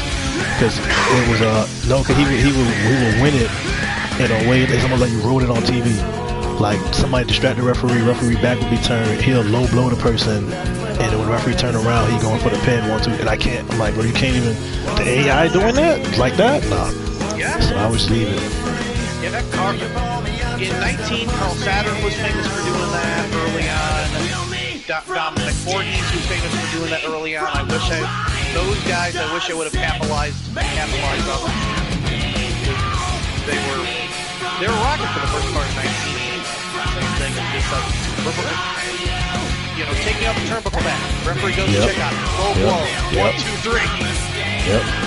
I would say Danny Wells kind of found out like kind of hard.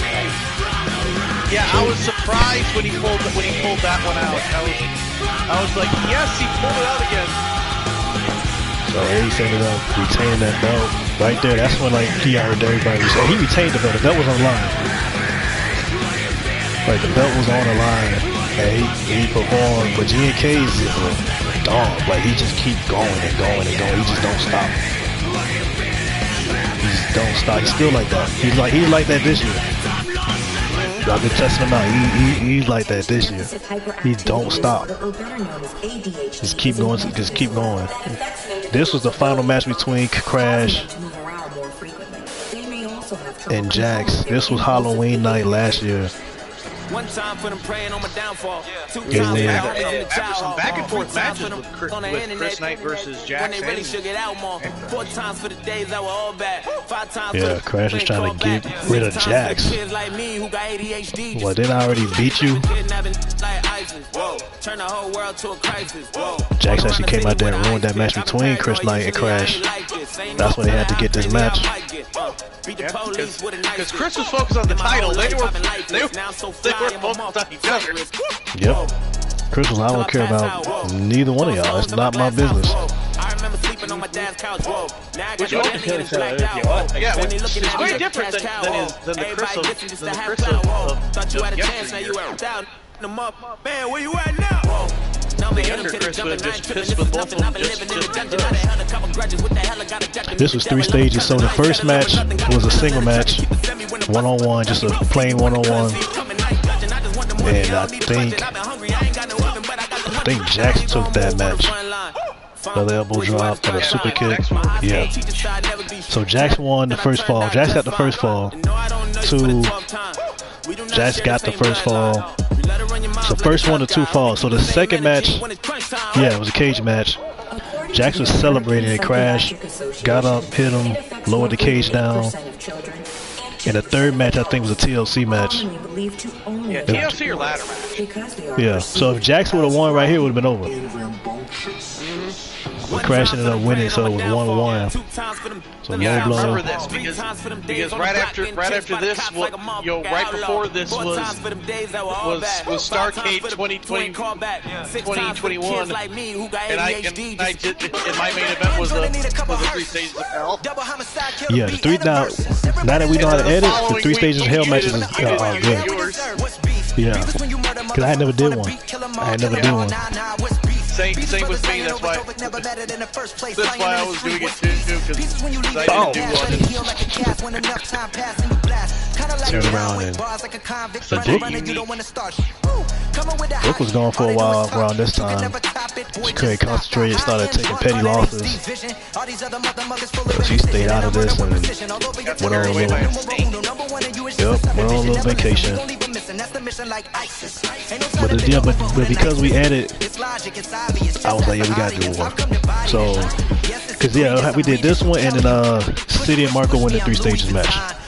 That one was just a lot of interference. It was just crazy. So we thought Crash was gonna take it, and then it was a suplex off the top of the ladder. They both could have broke their necks on that, and then Jax ended up winning. You know it's never gonna be over, but for now, it was over with Jax. Sadly, if this TLC match was done in 22, the match would still not be over to this very night. Marco versus Swagskate Yamaguchi. Yeah, this was just on a show that was like a viewer's choice show. Marco took on, I think, I know Kushida fought Jax. Yeah, I know he did a few.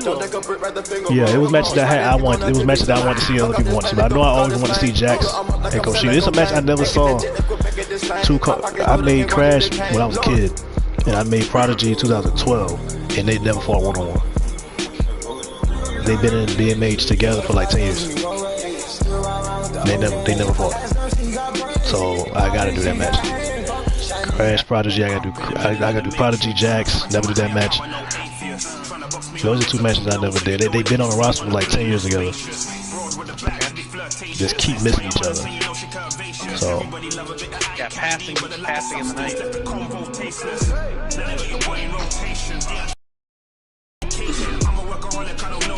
This match is Clash of Styles. Very much so.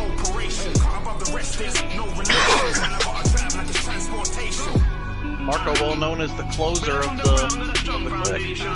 Yeah, of course, yeah.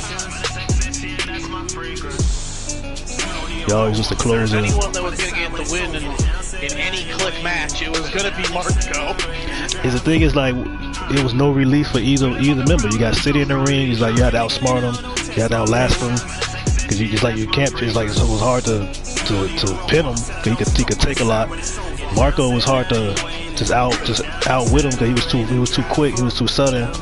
So you gotta be in full control. And he could just end the match. And then Biggie Walls is just a monster. So Biggie Walls is just Biggie Walls. yeah, you have all three of them together. It was like it was hard to just deal with all three of them together.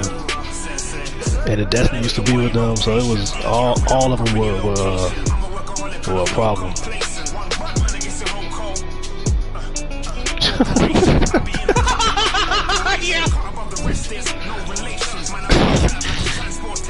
Yeah. Still remember that. I think it was on the same night that Jack Holiday was coming down from the ceiling. Yeah, oh, I forgot. I remember that. I forgot about that. Yeah. I got Marco. Yeah, give him yeah, he could do that. Swastika ended up taking that win, but Marco got his receipt. Marco got his receipt in the tournament. Marco faced him in the tournament and beat Swastika, so he ended up getting him back. Jax had ended up beating Crash in that 3 stages match, and it led to this match with Chris Knight and Jax. At this point, Chris Knight having a good title reign. He got past Crash. They had a triple threat that he won, and he got out of that match. And then now Jax. Yeah, like at this point, Chris Knight, 11-time world champion at this point. He was 11 time. That was his 11th title win. The Night Legion tried to end Jax's career. By this point, I think at this point right now he's 12. I think after this he won the SPW championship again. Black label, white letters, stay in the grate. Cupid's in the bar room with harpoons. I bloom in arm like mushrooms. See every bullet hole in the window of my past. Now that's what I call a shot glass. 2, 3, 4.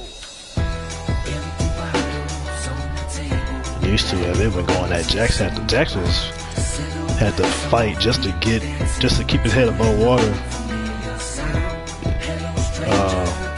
When it came to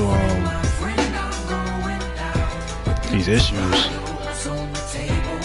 so he went for a sharpshooter. He tried to make him tap. That didn't work.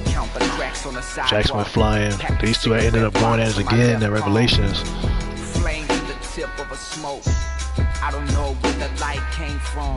And the Rumble. They went at it in the Rumble. Jax was supposed to be in the chamber. Chris Knight attacked him. So it wasn't over right here. I'm a big fan.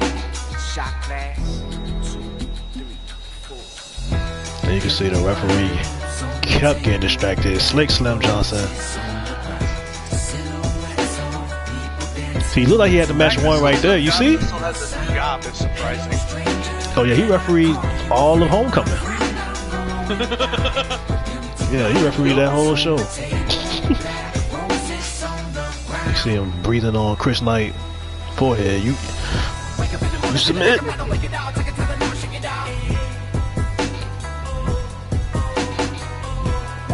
forgot how good this match was, to be honest.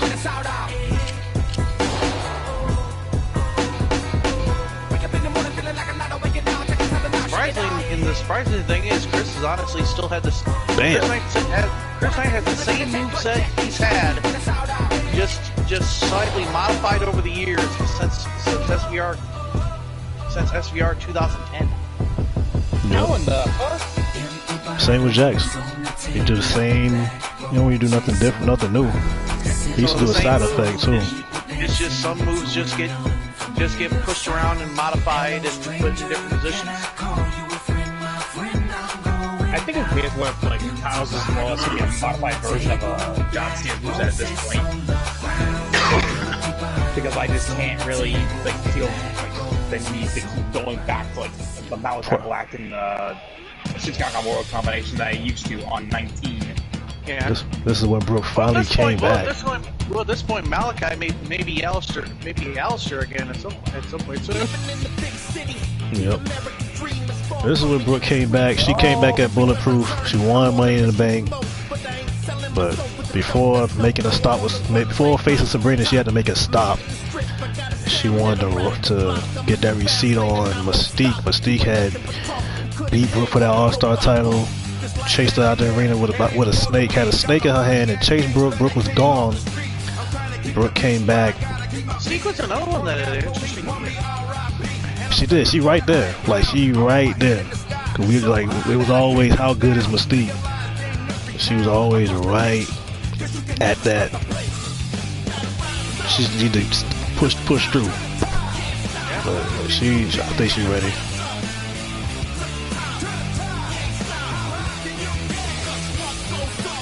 Mystique. Surprisingly, she's more ready than the actual Roberts was in this career. Yeah, she's a lot younger. Not on drugs. I mean, that we know of, but you know, look at Mystique's eyes, man. So I don't know. None that we know of. None that we know of at this point. Yeah, Mystique is just the thing is. At least she doesn't have stories of. At least she doesn't have stories of drinking in her own piss. Bro. See, she probably had Brooke beat right there. The referee was down. She probably had Brooke beat. She ended up knocking the referee out. And then had Brooke pinned again. And you see Bradley dangerously up on the apron. Went for that drop kick to the knee. Brooke sidestep. Bam! I think that was it. I think that was it. Nope. We have a Bobby Heenan referee. We have a Jerry Hart referee. The only one we need now is a Bobby Heenan one. I'm still just thinking of how to get one. How to make one. That was it. How to make one, and every time I think about it, I'm always like, I could put Harvey Gibson. Harvey Gibson's already the freaking asshole manager everybody hates. And this is what happened. So Madell went on a crazy streak, was supposed to main event, but was taken out by A-Post. And they challenged A-Post to a war at Revelations. A-Post said he was going to set Madell free. A-Post actually undefeated at this event. He beat OG Stranger last year. He beat Madell X this year. And A-Post also known for fighting Candyman that one time. No, he disrespect. He turned Candyman face in that feud.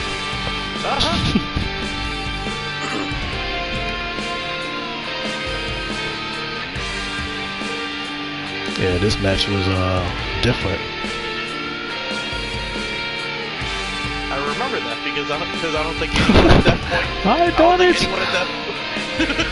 don't think anyone at that point ever thought anyone would be able to turn Candyman babyface at that point. Yeah, but A-Post. And here comes A-Post. Yeah, that was disrespectful. He came out there and claimed that he raised Candyman's dead father from the dead. That was disrespectful. I think that was it. Blocked that claw in on Madell. Yeah, that was it.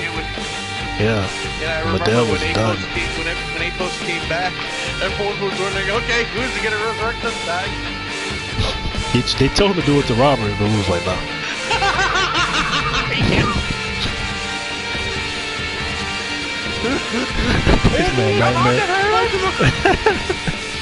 Come out of him!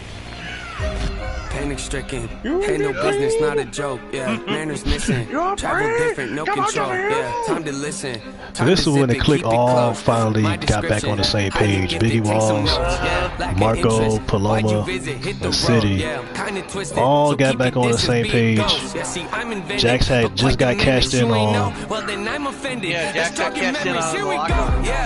Yeah, the locker room, warming up for his match. My inside the closet, I just can't explain it. My wife, she tells me me that she's proud and thinks that I should hang him. But I just leave him on the ground right next to my self-hatred. Mental health. With my mental health. Diagnosed with OCD, what does that mean? We'll gather around. That means I obsessively obsess on things I think about. That means I might take a normal thought and think it's so profound. Ruminating. Alright, bro. Fill balloons are full of doubts. Do the same things. If I don't, I'm overwhelmed. Thoughts are pacing.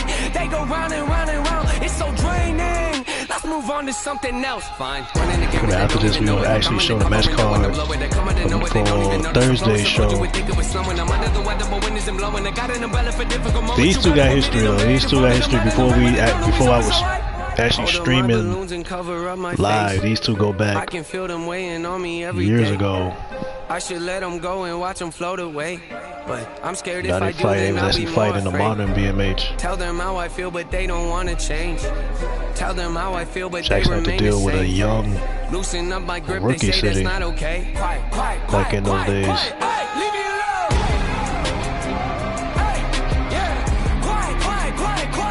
Leave me alone. You can see the whole clique was Jax was he was like I said, he fought.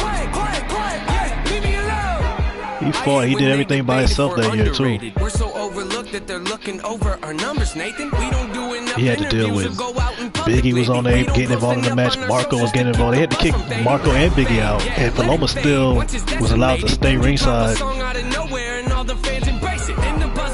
Again, it's part of my operation. I don't need advice from my you see right there, Biggie. So far, isn't Paloma the only one that's not coming back after this?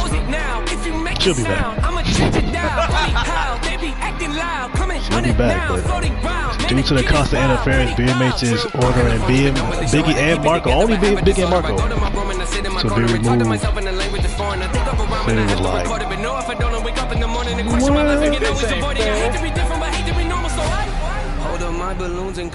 Jax almost took it. He almost surprised him right there. I should let him go and watch him right there, Paloma interfering. The cameraman was doing his job. City hit a modified RKO. Thought that was it.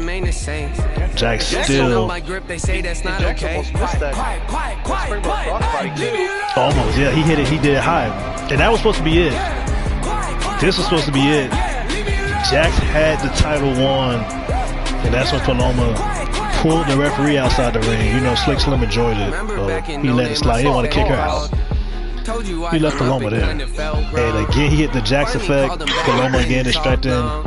He asked me how I'd been, I sent him this song. Distracting Jax. And that was the chat was screaming at Slick Slim. It took a couple days to get a response. But once I finally yeah, it was a lot of cheating. I don't think I've seen that much cheating from the AI. It's all three. All in that match. I don't think I've ever seen that much cheating from the AI and the opponent still stick around that long. Usually if you have that much interference, the other guy, he don't last long. Jax he fought all the way until 2 people got ejected. Same.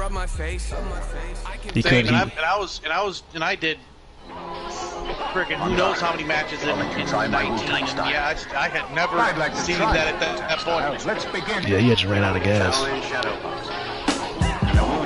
This was the heist of the millennium at Do or Die. We thought that at this point, going into this pay-per-view, we didn't even know that City was there at that night. But at this point, heaven forbid, I remember the chat in the commentary when this happened. Yeah, because Chris Knight was supposed to fight Jax. And he was ready to fight Jax, get that rematch. City ended up cashing in on Jax backstage. Jax was in the dressing room getting dressed. Jax had just got the shower and City beat him up and took the title. Brought a referee in there. The chat was laughing Bro. at all this. The chat was laughing at all this while I was sitting there like, City is lucky this isn't young Chris Knight. Bro, Snow was DMing me during the show, dying laughing. Ben had hit Ben and Monk was like when this happened. Ben and Monk text my phone when this happened, but they couldn't get on the text board. Like I was getting blown up when this happened live. I was trying to call the match and then everybody was hitting me up about this. Cause they was like, why City walking out there with the belt? But Snow knew what happened. Snow had a feeling what happened. Snow was like, oh no. Yeah. Cause everybody knew he was Money in the Bank, and then they see him walking out there with the belt, and they don't see Jax. Sammy calls hers Sammy Kick, and mine's the Heartbreak Express. Brooke calls her the Super Kick. Alright. Bam! That's what happened. Jax was on his way out there. He was going to catering. Yeah. See, he had the briefcase and attacked. Chris Knight was like, I gotta deal with CPW drama. I gotta deal with Starcade. And then Jax can't get out to the ring safely. Actually, at this point, I think my season was over by this point. I think he was more mad that how stupid Jax could be. Like Jax couldn't even get to the ring. Knowing Chris, he probably had the same mindset as CM Punk. I'm working with children. He was mad because after this, he still went after Jax. Yeah. After this, he went after Jax in the Rumble, and then that until he beat him at Revelation. He was like, I'm just finish you. Because you now I see why Crash Pit got rid of you. Chris Knight was not going to be about to be stuck with that Jax problem for the whole year. I think Jax's knee finally healed up. That's when City cashed in. Later that night, it was a winner-take-all match between Trix, Diana Faye, Kyrie Queen. Both world titles was on the line, and Paloma came in. She cashed in, and since both world titles were on the line in the triple threat, when Paloma cashed in, she ended up winning both world titles. This match I remember vividly. The audience. Yeah, Faye threw her whole body out there, banged her head against that floor, and Kyrie Queen, this is the second time she got cashed in on. She got cashed in on by Velvet early in the year, and then right here got cashed in on. And she wasn't even even a champ. Faye was the women's champion, and the Universal champ was Trix. And Kyrie Queen was there to win both. Paloma had got more heat than Velvet did for doing this. No, because some people still love Paloma. You know what I'm saying? No matter what Paloma did, they still loved her. But Velvet, well, they hated Velvet. During this match. Oh yeah, Destiny hated it. Because I remember everyone hated it. Afterwards, people were like, "Oh yeah, we're fine with it," but during it, everyone was like, "What the hell?" Producer Trump was like, "Yeah, we don't pull them away. Just play the music."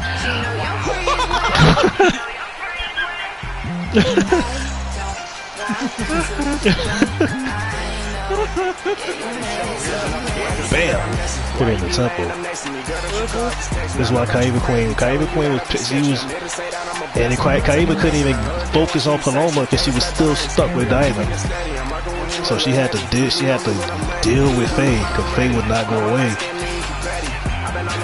So Paloma was able to get away with this title reign because everybody was occupied with each other. Sabrina was dealing with Destiny. Diana was dealing with Kyrie Queen. Velvet was dealing with City. Destiny and Sabrina.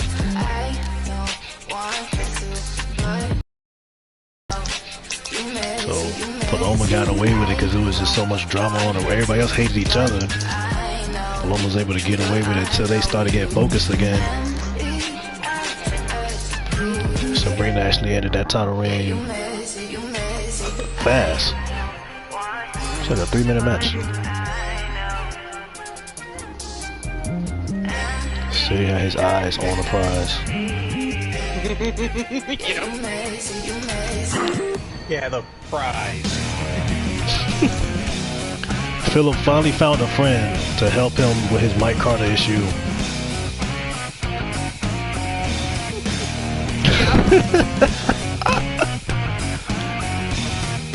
I remember that. Philip and Rundown was like Rhino and and Heath Slater. Yeah, but the thing is, Rundown had to do all the work. I know. Rundown could not tag in Phillip. He couldn't tag him in. As soon as he tagged him in, the match was over. So it's like a young ECW Rhino. Yeah, he couldn't tag. With Heath Slater. So Rhino was doing all the work. No, it was like James Ellsworth. Yeah. Or Gilbert. That's a better analogy. We don't know, Fiery. Phillip. Yo, Tech told me to bring Phillip back, bring him back swole. Like he done been lifting weights over during the off season. They were taking turns on Rundown. Rundown was fighting though. Phillip was reaching for a tag. He was like, no, Phillip, move your head. Power bombs this season. Holy shit. Yeah, they kept power bombing Rundown. With a bunch of girls lifting up freaking giants. Yep. So another triple power bomb. Rundown was bleeding. You could see he bleeding, but he was still fighting because he knew he couldn't tag in Phillip. it was like a 3-on-1. Yeah, absolutely not. He could not tag in Phillip for anything. There's gonna be a did. Well, we already got another result. Well, that match would be over. Yeah, there, see right there, he tagged in Phillip. Phillip came in, hit a drop kick. Mike Carter brushed it off.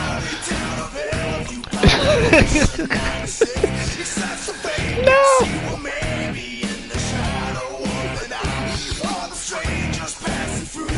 You're like, alright, let me get up here, alright. Yeah, just got tagged in. Another triple power bomb. That was it. Yeah.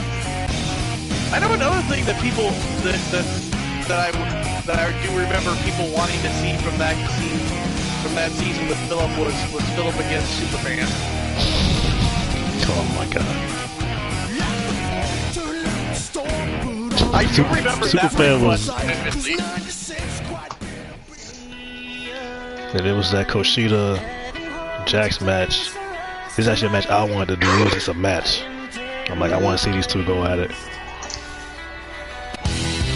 Painmaker, he actually main evented the end of the year.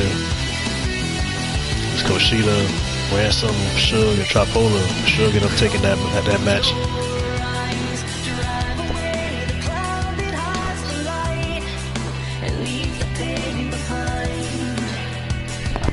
Yeah, they went triple power bomb crazy. They was just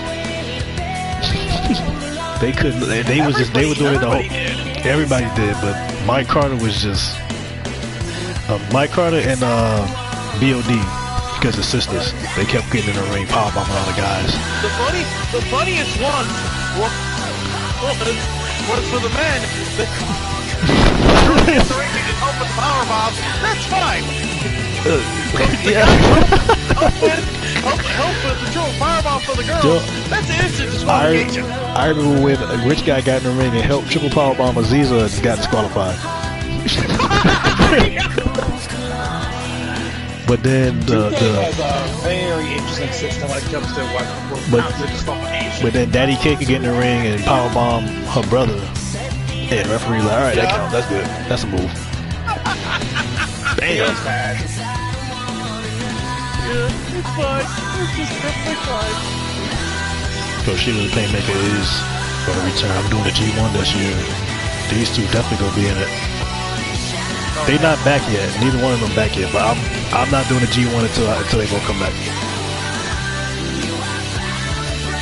It's going to be stacked too because I got Mr. Showtime, Tripola, they all active right now. Ben and Marco going to be in it. The Brotherhood's back. They're going to be in it. That's good. I'm glad to see them back. Yeah. Damn. Yeah, I thought that was it. He hit 2 super kicks. So she kept kicking out. And number 22, I just got done with Carl Saturn's moveset. Is he new? And Carl Saturn? Yeah. Oh, he was new in 2019. Oh. he was new in 2019, I brought him. I took an old character of mine that gimmick I knew would never work in a game sense because it could definitely work this year. Gimmick was the ultimate pure wrestler, which was he never did strikes. He never did any right hands at all. So for 2K19, I was like, I can revamp this character. Maybe forearms, maybe. And I pretty much made him a grizzled guy, a grappler. You know, a grizzled wrestler wanting to still protect the business. Bam! And protect it from those that are. Lulu Marco was Markeoing people for no reason. Well, of course. Marco had been gone for a little bit, and he came out. For a while there, people were thinking Marco was dead. Yeah, they thought he was dead, and we were about to do a funeral for him, and then he just showed up, started Markeoing people. We Markeoed J Smooth. Always Markeoing J Smooth. He's done Markeoed J Smooth in 3 different companies.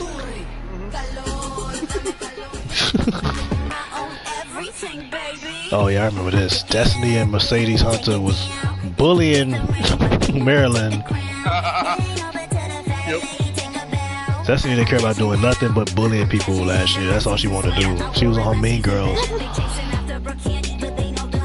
On that Mean Girl kick. And then Mercedes Hunter chasing the referee out. And then Sabrina had returned. She came back. Remember, Maryland used to be the protege of Destiny. Destiny was like, you ain't good enough. And kicked her out. Sabrina came back to save Maryland. Sabrina came back the first time someone coming back actually got massive boos. She did get booed. The thing is, she never did a thing wrong. Everything she did is right. Yeah, boos loud enough. The only one to overtop those boos was the boos heard in the arena when Tony Khan popped up on screen. I should bring him in BMH. Oh, and another Markeo. This time he Markeo Jay Benton. Yeah. So we thought Marco was gone. Jay Benton had a match. I do remember that because everyone was like, well, he's using Marco's move. We knew this was coming. Yeah, Benton, we knew it was coming because Benton had been using the Markeo and calling it the Gucci cutter. And Marco was like, alright, let me show you. Markeo'd him on the chair.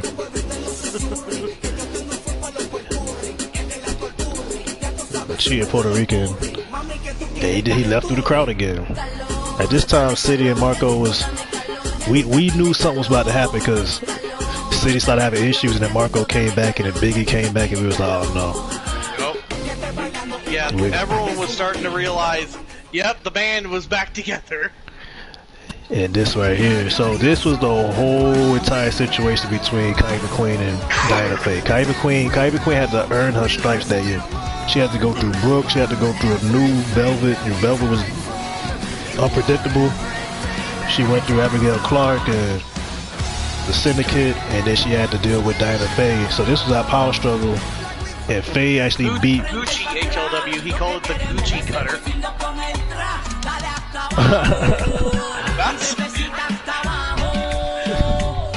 I know something else was probably running through the mind, but it was Gucci. So Faye won title number 11, beating Kyva Queen, but it was a little controversy. Kyva Queen just got pissed off. She was like, nobody's scared of you. You just got a mask on. I'm gonna just beat this mask off of you, your little girl, all this stuff, chasing out the ring. So she had been chasing Diana Faye. Diana Faye got a high threshold for pain, so it's like it didn't really matter what Kyva Queen did. Faye just kept coming. So Faye went into Game Changer as the champion. And they rematched. They had a war, and then Trix came out because Trix was the woman's Universal champ, and nobody had been featuring her on shows. So she was like, "I'm the real world champ." These two still didn't pay Trix no attention, and they still was fighting each other. So this was the next night. These two had been going at it. They fought at home. They fought at Game Change. They fought at Power Struggle. They were brawling out all through the weeks, and they were brawling again And then you can see all these referees came out and tried to break this thing up. So these two girls, and it was this feud was not supposed to happen. It just happened. It was actually organic. It just happened. Cause if you just kind of, when they ran into each other, if you play how Kaiba Queen is and her temper and how Faye is, Faye's started having a little god complex. So when they went into bulletproof, Faye said, "I'm not the one you want, but I'm everything you need. You chase glory and legacy. I chase the things you cannot see. We have unfinished business, Queen. And the story will have a bloody end, 3 stages of hell, your glory versus my destruction, death to the Queen." So Faye, that was a direct death threat to Kaiba Queen, and Queen was like, "I'm gonna whoop." You know the rest. Queen kept it short. Kaiba was not afraid of Dirty Diana. Even after everything Diana Faye had did to Sophia and did to everybody else she been in the field with, like, these things end, win, lose, or draw, they end bad. People don't look at her size, they look at what she can do. And Candyman promised a surprise when it came to that Diana Faye match with Kaiba Queen. He said, "The spawn of a new era is upon us, the spawn of the things you cannot see but you will, the spawn of the things you cannot hear but you will, a spawn of something that will be felt, and it will be felt at Bulletproof." Candyman didn't even have a match that night, so we knew it had something to do with Diana Faye. Oh, when we found out. And these two went in a brutal 3 stages of hell match. This was supposed to be the end of it, to be honest. It ended at Revelations in that Boneyard match. Yeah, sometimes feuds just naturally go on. It's just, yeah. And then sometimes when you're like, "Oh, this feud's gonna be so great," and it doesn't work out at all. It don't. Like, what I'll do, I got feuds lined up right now, but then I'll just let the show go. But I don't have no plans for some other stuff. I'll let the show go, and then I'll just kind of come up with it, and or see how people think, and then just run with it. Yeah, I certainly have ideas planned, and currently right now Carl Saturn's in a run with Danny Wells, and that's about to end in a different time. I think this probably was my favorite feud of the year, because it was different, but they was just fighting, but neither one of them was scared of each other. Like, it started over the title, they ran to each other because of the championship, and then they just started going. And they was even. Like, Kaiba had all this momentum, Faye had just got all this momentum, she was done with Sophia, and then they just, like, it lined up at the same time. Yeah, and those feuds are just so magical when you finally get them. See, Kaiba got the first fall. This was 3 stages match, so Kaiba ended up winning the first fall. She was celebrating, lights went out, and then bam, she got hit with the ladder. The second match was a TLC match, and it actually was bad for Kaiba because Faye could have broke Kaiba, well, probably did break Kaiba Queen's ribs. I remember Am was upset that night. After the show, she was like, "Why you did that to Buck?" I was like, "What?" She kept telling me, like, "Don't put." See this right here? That's what took out Kaiba. That foot stomp off the top of the ladder. But Aaron was like, "Do not put Kaiba in a feud with Diana Faye." This stuff happened. Either you're gonna get kidnapped or something will happen. So Faye almost basically killed the girl. Like, Kaiba didn't move. She didn't move. They was going into the third match. The third match was a table match, and Kaiba Queen was still down. So Faye was just doing what she wanted to do. Like, Queen was not. She couldn't breathe. The referee tried to check on Kaiba.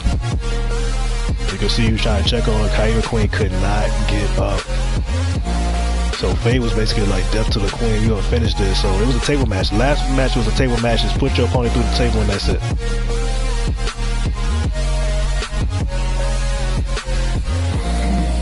With Diana, it was about control.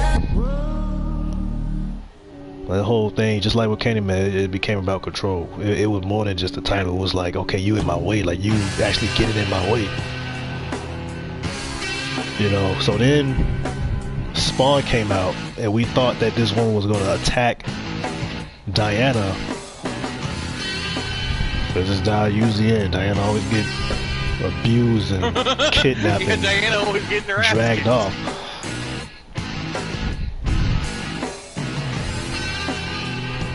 The first time that we had seen, it's gotta be Spawn. It's gotta be Spawn. It's gotta be Spawn. Never got to take off with this whole thing because it was at the end of the year, so I couldn't do nothing. Man, I missed a joke on this question. It should have said, "Man, Spawn looks a lot different from after his movie ended." Yeah, cause she just got up and then got attacked, so Kaiba Queen was just kind of being punished at this point. They just kind of looked on. It was 1-1 tables match. Spawn said, "I'm going to do the rest."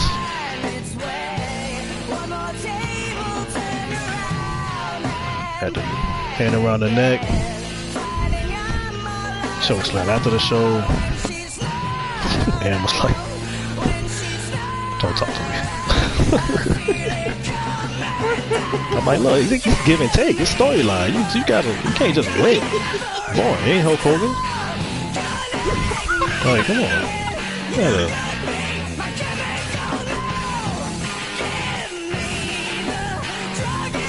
You don't know how many times that Hulk Hogan line has come to my mind for the past couple seasons for completely different reasons.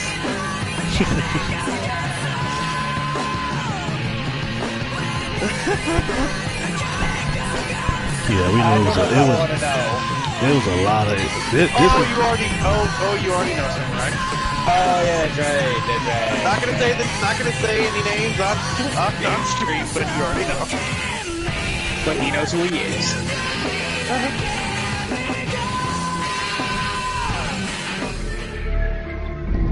Yeah, that was an issue in BMH.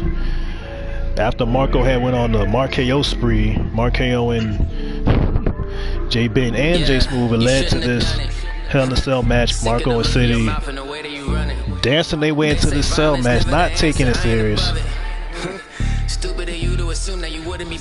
You can see Biggie didn't come out there with them. He said, "Look, y'all go out there, dance, and then I'm going to hit my music because we gonna get this done." So J Smooth, I actually use this type of match as my war games. Yeah. J Smooth, he started getting locked in around this time. He started to hit a switch, like both of them, actually him, Jay and everybody in this match. Actually, all 6 of them was on fire at this time. They was just all 6 of them was just massive roll. All of them. Like City started clicking again. Marco was insane. Dr. Death was undefeated. Biggie Walls was just going off. J and J was both came in with belts.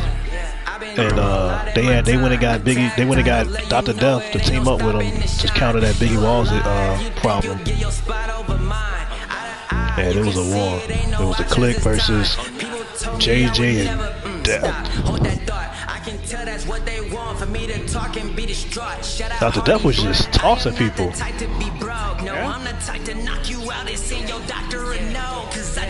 How Marco jumped up for that arcade. Yo, yeah.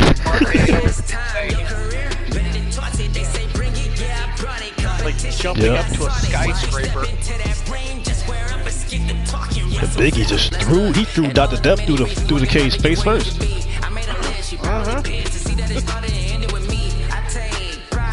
J Smooth knew what to do. J Smooth been having issues with these 3 for years anyway. Individually, got issues with Biggie Walls, City, and Marco. Like he tried to throw him in the crowd. Yeah. He was like, Kobe.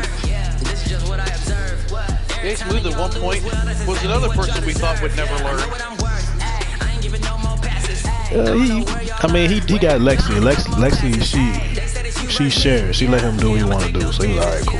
I got it. He got that Angel Fire privilege. City ain't find that yet.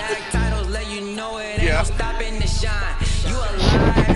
Oh yeah, another thing, if you're gonna do edited stuff, that toss powerbomb, you could actually use that if you do it exactly right. You could actually bust the bear. Oh yeah. Okay. But you gotta. Oh, you can. Oh, you can throw. Oh, you can throw them through it. Yeah. Yeah, you can throw them through it. You can throw them through it, right? Using that toss powerbomb, you can throw them like through it, and I've seen it done in videos. It's probably the main one that looks the best out of all the ones that you can throw people through the barrier. So this was the tournament, because this is when Sid got stripped of the belt. Sid was BMX champion, and finally the FBI found out that Sid probably. Yeah, because he got arrested, you know, so he got stripped. So we had to find a new BMX champion. So the winner, the last two participants of this tournament will go to fight one-on-one at Revelation for the title. We know what happened. So right there you can see Chavez taking on B.O.D. B.O.D. had just went to the Hall of Fame. See, this is the issue. Like B.O.D. and you can see his sisters kept coming into the ring, just slamming people. They just kept beating up people, and the referees just let it happen. And he won. I saw him show up. They had a match yet? Oh, I forgot Paloma had this. Yeah, I saw it. And they better because they got Zelina with them, so it's better. I love Elektra, but like Zelina with him is way better. Yeah, Elektra is still down there in NXT.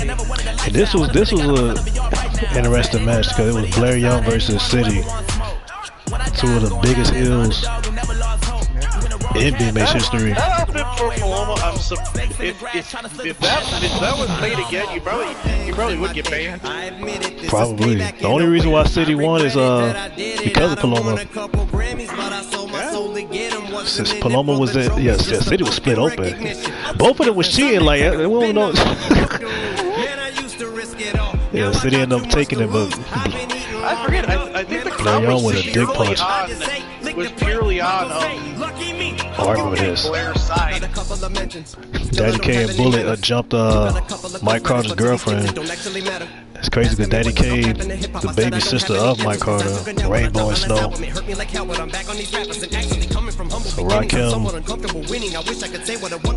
I don't know why Daddy K even decided to be on the opposite side of her brother, but she got in the ring and even powerbombed Mike Carter. Bam! Daddy K had a very interesting year that year. See, just pull out the referee. See this right here. This when Daddy K got in the ring, powerbombed her own brother. The referee right there. He see the whole thing. Look at the referee standing right there. I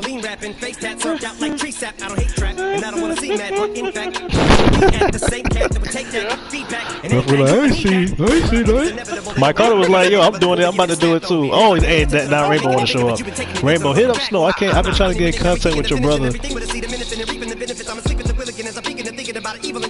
him up for me. Mike Carter was like, I'm done with my sister and her boyfriend. And then Marco Martinez, Swasey Yamaguchi, they ran it back.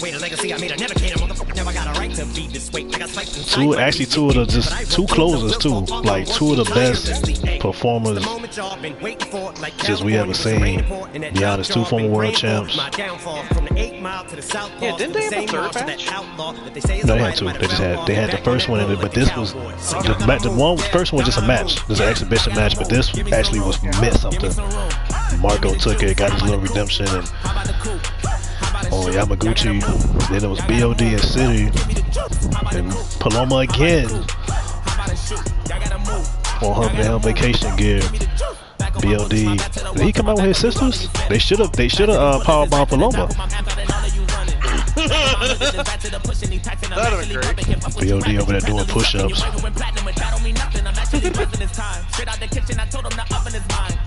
B.O.D. was, for his size, he crazy talented. And right there, B.O.D. had it won, and Paloma pulling the referee out. The City was beat again.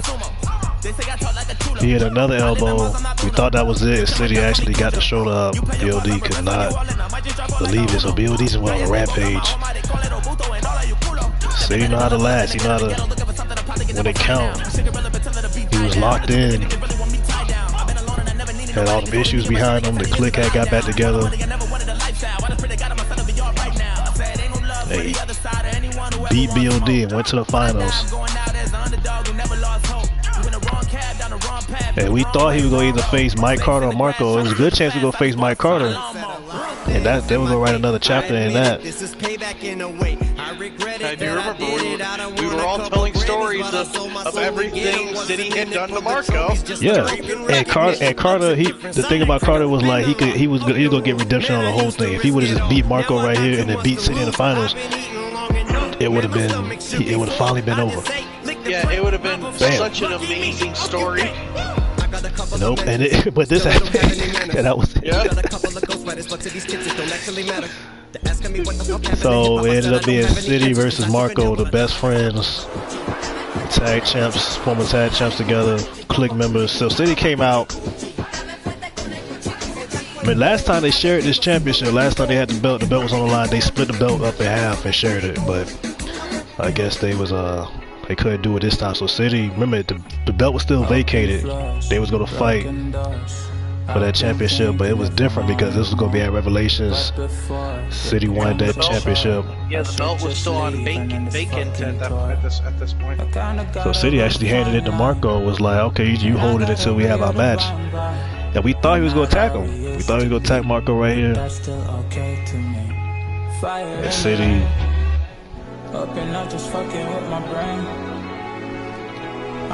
walked out the ring and that's when Mike Carter got back up. The syndicate came out and they was jumping Marco, and City would not get in the ring and help Marco. He just let Marco get jumped.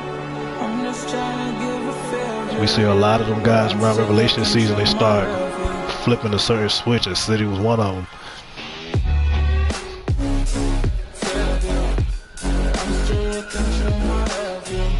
Yeah, I remember Monk was pissed off about this one too.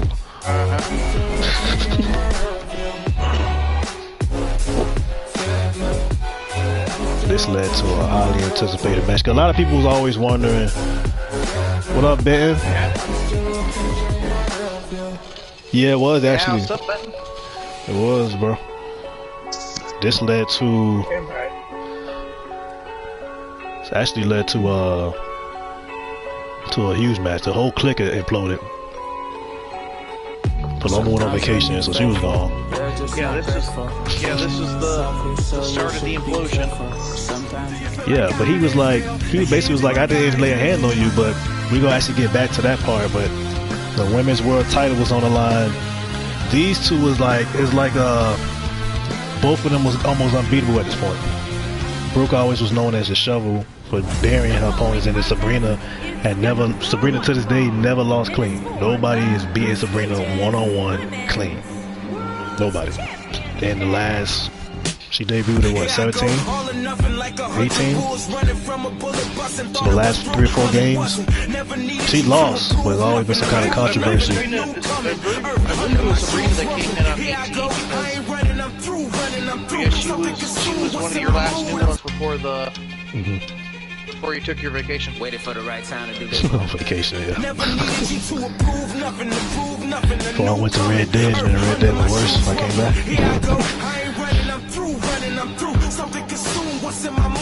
So Sabrina came out, different gear, had got the belt back. She knew this was the biggest match of her career. Brooke decided not to cash in on Sabrina by surprise. She was like, I'm gonna cash in your face. But Brooke's competitive. Brooke was not gonna cash in behind your back. That's how her mind is. A lot of people, she got an attitude and maybe she get booed, but Brooke don't sneak you. Brooke's like, I want to beat you. Like I'm the best. I'm gonna bury you. I'm gonna humiliate you and let you know I'm the best. And she destroyed Sabrina. Sabrina had zero offense in this match until late in the match. But everything that Sabrina threw at Brooke was like a super performer in this match. And Sabrina just kept coming back. She just kept going. She stayed in like in range. breathe the survivor inside of me. Only I can decide for me. If I put you in the driver's Super seat, kicks. So Sabrina was just in survival mode. She was just trying to do the rope-a-dope, but it's not gonna work with Brooke, and Brooke don't get tired.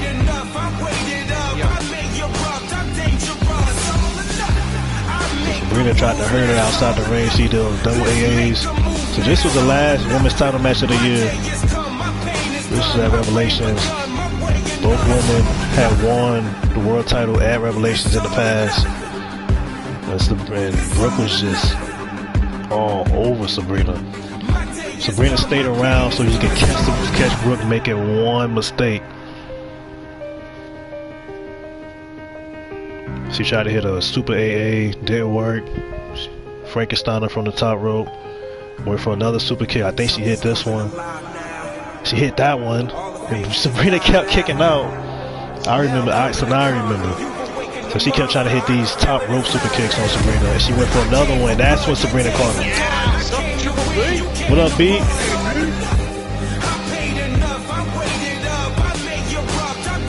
I gotta show the highlights of that GNK and that's what Sabrina won. That GNK and Delvin match, but I'm gonna show it on opening night Thursday. That was actually the biggest win of her career, but Brooke's still pissed. She ain't taking that. Brooke is the only person to lose on Money in the Bank cash in BMX history. Because of Sabrina. I hear you, bro. Yeah, bro. I'll go back to work on Friday, so that's why I'm taking advantage now to knock this out. Now, this actually was my favorite match of the year, which was the Rumble to Glory. Actually, it was 54 people that was in that match. Not 55, but so the first person to enter the Rumble was number one was Candyman, and it was crazy because a lot of y'all was saying that if anybody can win it from number one, it's Candyman, and that say a lot about who Candyman is because of his size. Yeah. And then we saw this happen. We saw Prodigy come back, and Prodigy had not been seen for 5 years, and Candyman was like he saw a ghost. And Prodigy returned at number 2. The beginning of the Rumble was crazy. Remember, Rumble, every 2 minutes somebody... People were silent when they were seeing that, and then when he showed up... Yeah, people didn't... just went nuts. And remember, Prodigy had been going since 2017, so that say a lot about... Because everybody still remembered him. So when they saw everything flashing, everybody in the textbook was still going off because they still remember Prodigy, and he ain't been back since 2017. So that was the reputation that they both built, especially for people that say that Candyman was gonna win the whole thing, and he's just an average build person. They say a lot about who he is. So Prodigy eliminated Candyman. Candyman was eliminated at the first one eliminated. Remember, you got to go over the top rope to get eliminated, and people come in every 2 minutes. So the match is still going on. Prodigy went through the second rope, was not eliminated, but went right after Candyman. This is the beginning of the Rumble. So referees had to come out, security had to come out and take Prodigy and Candyman out of the arena. So this is how the Rumble started off. You never know, it might be the other way around this year. Number 3, Vaughan came out. He was happy. Tony V came out with the baddest bunnies. Valentino.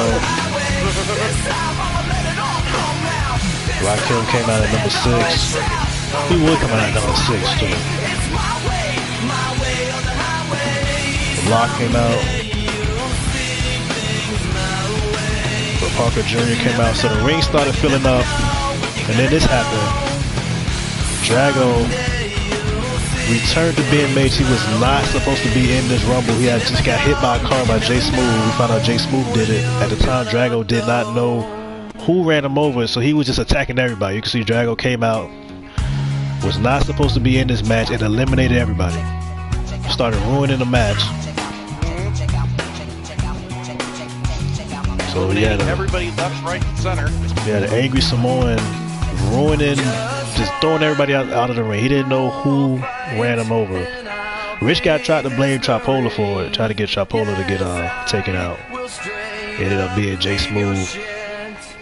We still don't know if Jay Benton approved of them running over Drago. Drago brought ladders in the ring. Punched the referee. That's where Rich Guy came out and was like, nah, we're not doing this. So Drago was escorted out of the ring. Phillip came out at number 9, and then Sabrina entered the Rumble. She entered the men's Rumble. She was not, I don't know how, but Sabrina probably would have won the whole thing if she could have made it to the ring. But Brooke, the bitter Brooke, decided to attack Sabrina. So Sabrina never made it into the Rumble. Mike Carter was about to kill. I remember people were laughing when she got attacked. And then Rakim, Daddy K's boyfriend, came out again and attacked Mike Carter. And then Rich Guy entered the Rumble himself at number 12 and beat up Phillip. He beat up his own driver. This is the person that he been. And then Cash came back. Richie Cash finally came back into the Rumble, tried to make it up to his dad, tried to get shake his dad's hand, like, I forgive you, Pops. A kick to the dick kick and eliminated Rich Guy from the Rumble. And then from the HOH, Titan, Jay Benton into the ring. Santos Chavez at number 16. The ring started put up again. Delvin McLeod. Nobody even recognized Titan at this point. I seen him though. He looked decent. And then B.O.D. he entered the Rumble. I mean, when he entered the Rumble, no one running the game if they don't even know it. Like I'm undercover and no one to blow it. They come in the name Titans, but they didn't. But look-wise, Ace Toretto entered. Marco came in at number 20. Markeo B.O.D. Yamaguchi entered. I should let them go and watch them float away. I'm scared if I do, then I'll be more afraid. Tell them how I feel, but they don't want to change. Yeah, the GAK came out. Marco had eliminated B.O.D. GAK eliminated Delvin. That led to that title match, and B.O.D. was. So then it became B.O.D. and GAK was the last two in the ring for a while. And GAK was the last man standing for a while, and then Biggie Walls came out. GAK 180 pounds. And Biggie Walls just bloop. And number 24 was Pun. Pun came out. We was trying to figure out who gonna throw them over the top rope. And then Tinky came out. Number 25.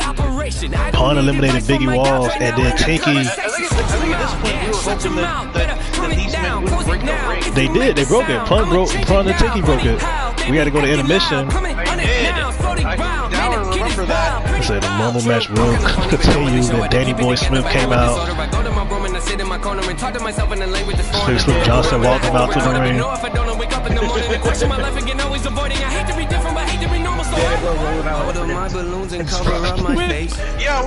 Cruz at 27. I should let him go and watch him float away. But I'm scared if I do, then came out from Ring of Fire Wrestling. Ryota. Tell them how I feel, but they remain the same. Loosen up my grip, they say that's not okay. King Righteous. It was Alpha Born. It started popping up again. Kobayashi was from Ring of Fire. Yeah. Gaddafi Moon, the cousin of Kaiba Queen. Thought he would chokeslam everybody in that match. Remember back in No Name, I said fame called. Told you I hung up, it kind of felt Chris Knight. Finally called him back, number 34. We didn't talk long. He asked me how I'd been, I said him was this just song. spearing everybody. I think he took offense, he kind of seemed off. And then Chris Knight heard that music. And Jax again, another thorn in the side came out. Yeah, Jax was scared of the cat right there. He was almost eliminated. Then Slade Z came back with the Business Pony and Diddy.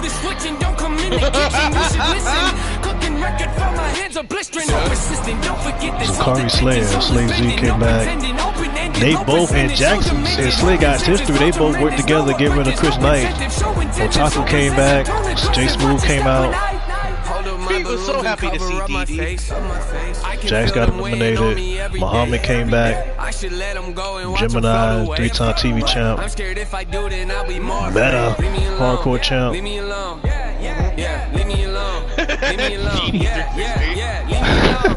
Bobby Blade came out.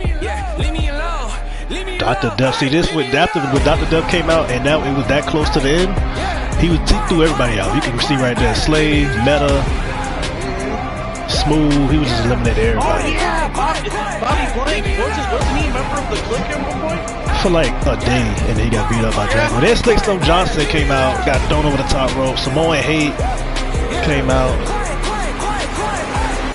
and then he got eliminated. So Dr. Duff was just tossing, killing everybody. This City came to the ring, but City was, can somebody else please throw this giant out? City then punched him in the nipples and ran off. He went under the rope, so he was not eliminated. Suge came out and single-handedly threw Dr. Death over the top rope, and that's when King James Mack came into the ring. And as James Mack was walking to the ring, City punched Suge in the back of the head. Not one of the smartest ideas he's ever had. So City was stomping. This all was happening during the entrances. OZ Stranger coming out at 49. He was the first winner. He won the first one. And backstage, Candyman and Prodigy still is going at it. Prodigy burning the side of Candyman's face. Prodigy coming back to the ring. The Hall of Famer Crash came out at number 50. A-Post came out at 51. I remember one of these from the Snow kept on picking somebody, and right when he picked them, they instantly got eliminated. Bam! See, we don't know if Ransom he chokeslammed Mac, but Mac just got chokeslammed on the apron, and then Blair Young came out, and then that's when this happened. That's when this happened. The last entrant. We had not seen this man for 2 years. Returned. He was the last entrant, and everybody stopped. The ring was full. Tripola returned. The Underground Icon returned to BMH. The ring was packed. Everybody stopped fighting. You can see Crash, Hall of Famers, World Champs. They all stopped fighting. City was crying again.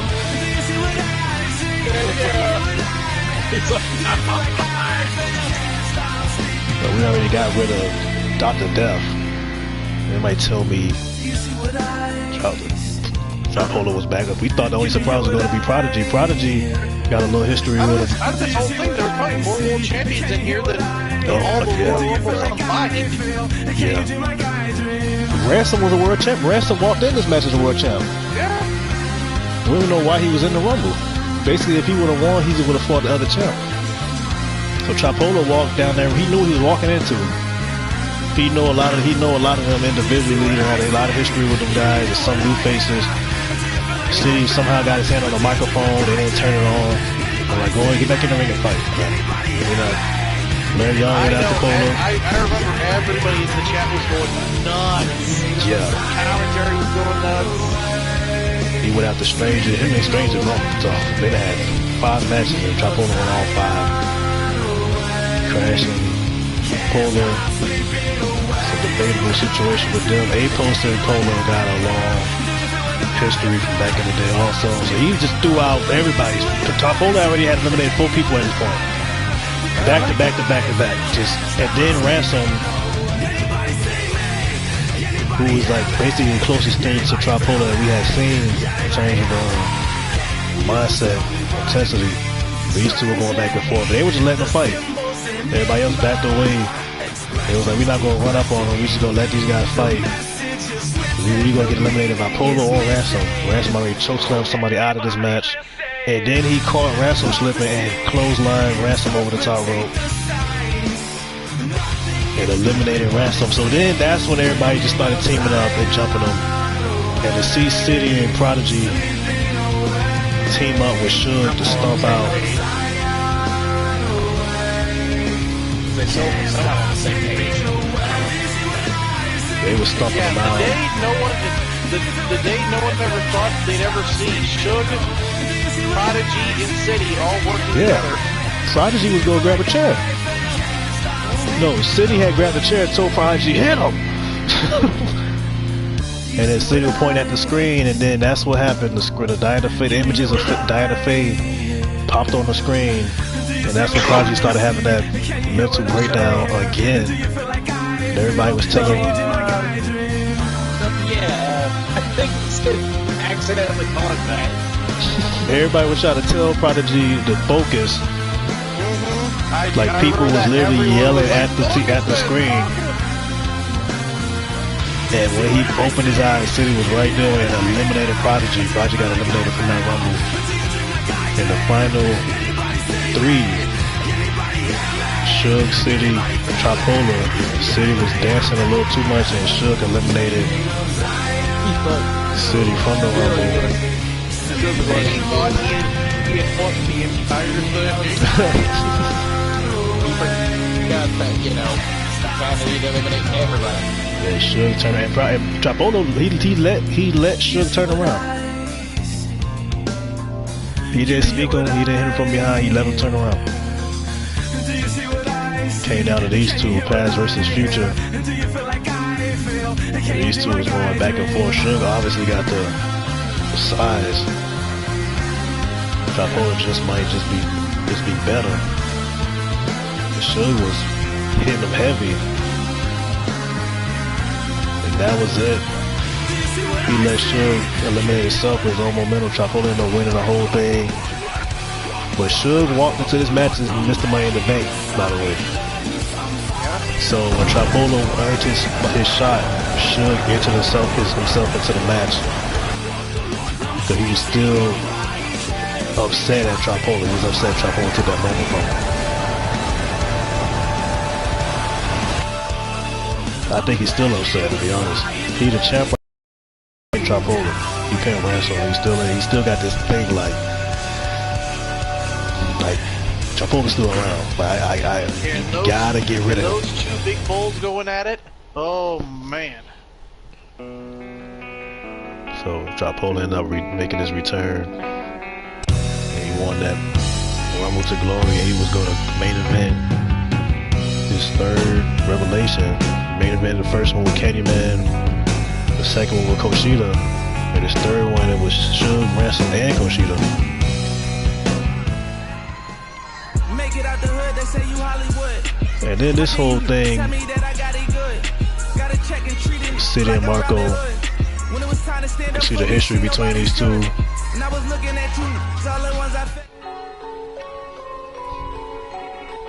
Sometimes when you're faithful, you're just not grateful. Killing you softly, so you should be careful. Sometimes you're straight, sometimes it's a day when you need somebody to help you to care. Thought we would rock together till the end of time. Thought we would stick together like Bonnie and Clyde. I thought this was it till overtime. We kind of grew apart, but we saw the split that we never thought would ever happen.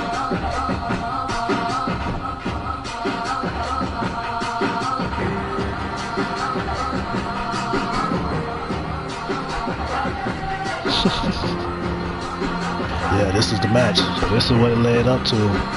Marco versus City at Revelations. I actually forgot to put Destiny's Hall of Fame screw up. We'll show that on Thursday.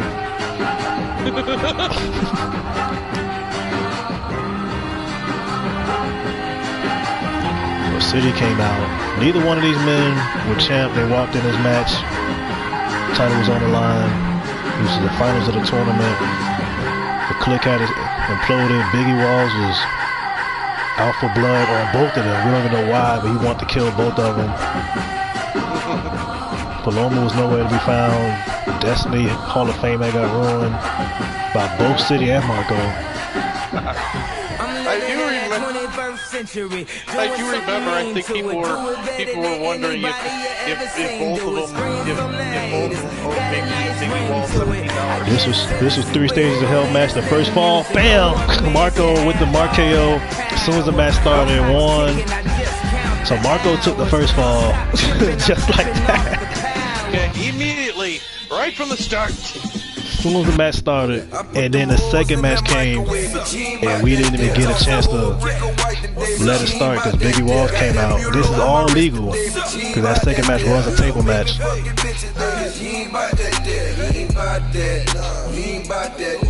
Marco was getting ready to try to put City to a table, and you can see Marco and City. Nobody know Biggie Walls better than them, so they already knew what was happening.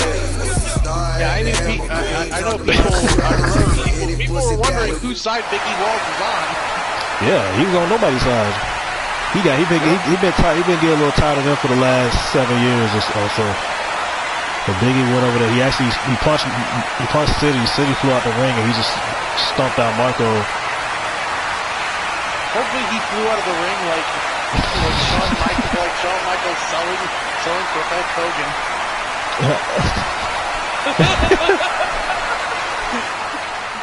Like spinning in the air and then falling to the floor.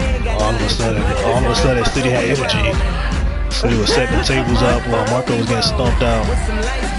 It was the second fall. It was a table match and City had superplexed them outside the ring through the tables. These two brothers, basically different blood, but City ended up taking that second fall. It was a tables match. The third fall was just a straight up fight, straight up street fight. Final pin to a finish, and that's when these two went at it.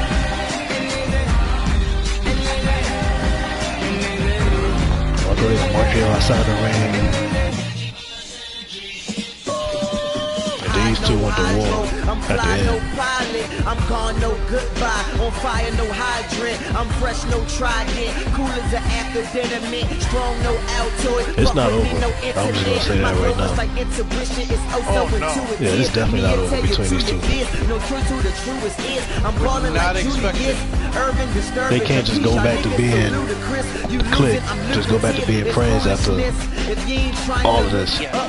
Something they got to get all out there. If they gonna do it, they got to get out their system. Right there. So we thought City was gonna make him tap, but Marco didn't tap. Marco had City. City had Marco in the middle of the ring. Had it in deep too. And then Rich Guy came out. And depending with these two, it may never be over. Cause it was always in the back of their mind about who was better. It was always there. Who was better? So you can see Rich Guy looked at the referee, told the referee to ring the bells. Marco did not tap out.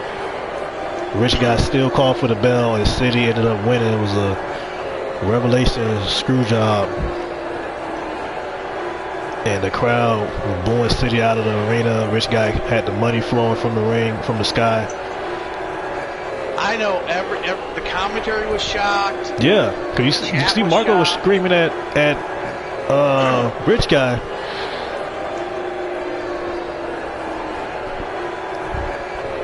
You know, Rich.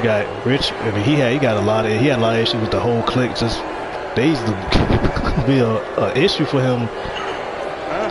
He had issues with City since the UWN days. Issues with Marco since like 2016. Handshake that no one thought they'd ever see. Rich Guy, I'm gonna take care of your little velvet problem. Don't worry about it. I'm gonna fire him. Get out of here.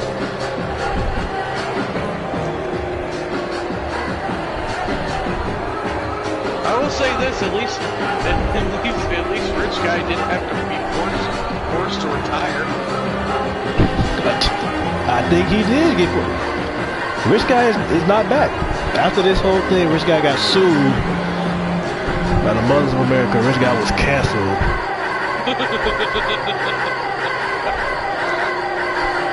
The match was supposed to be over. It was supposed to be for the title, and that was it. After we got a champion, it wasn't supposed to be personal. You see all them Puerto Rican flags, all those Marco flags out in the crowd. So the crowd was definitely in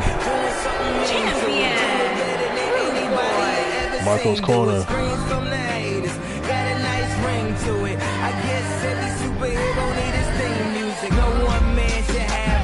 It's gonna be, and that was a sight, but it's gonna be an interesting situation when Cash come back.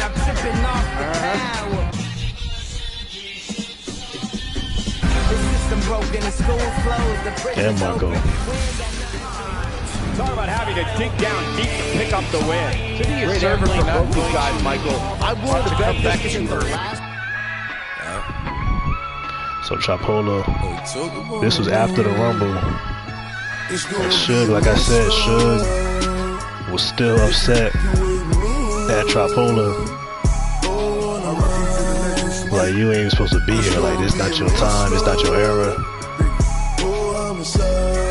But like, you ain't gonna go away, so I gotta get rid of you. He just walked up to Chapola and punched him in the mouth.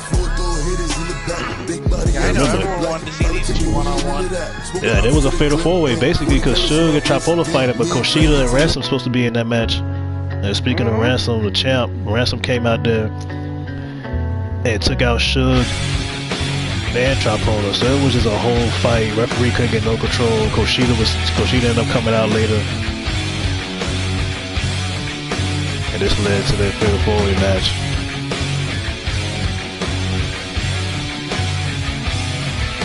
Ransom snapped. He snapped. Suge actually is a champ now. He won that fatal four-way, but it's like if Ransom come back, he gotta fight him one-on-one. Oh yeah. He gotta fight him one-on-one. He gotta fight Chapola one. He gotta beat both of them. If he, you know what I'm saying, he wanna be who he say he is, he gotta beat those.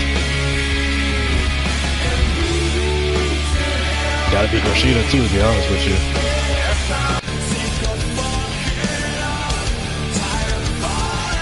He feel like he got a lot to prove. Like Ransom already kind of proved it. Kushida proved it. Chapola proved it. Suge is proving it, but still with some doubts.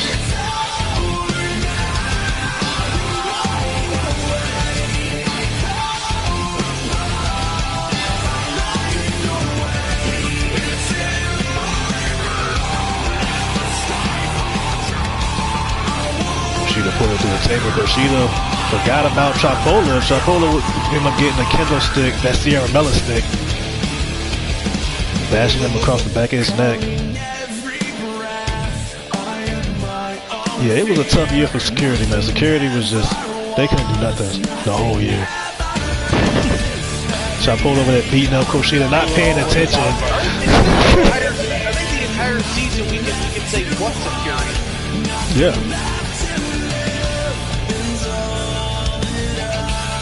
See, this whole situation where everybody emotions got in the way. Security has more lunch breaks than any other security in the history of security operations. Bam! Ransom was the last man standing, the champ.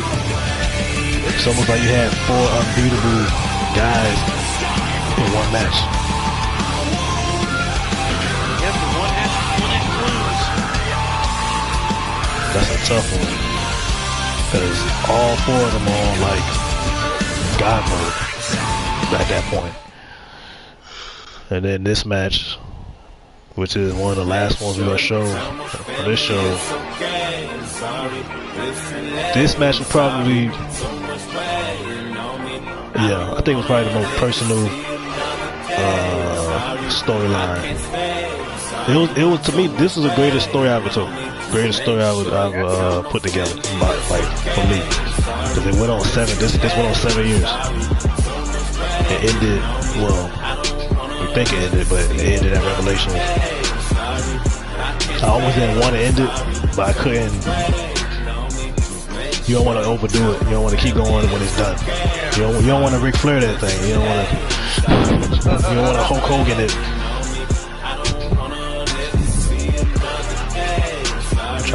Prodigy came back and had to face his demons immediately. Me and B.o.B both understand Phoenix. I don't think Phoenix and Delta will ever be over in our lifetimes. Prodigy had to come back and he had to beat Candyman in the match that he lost in. Well, that was a Still Asylum.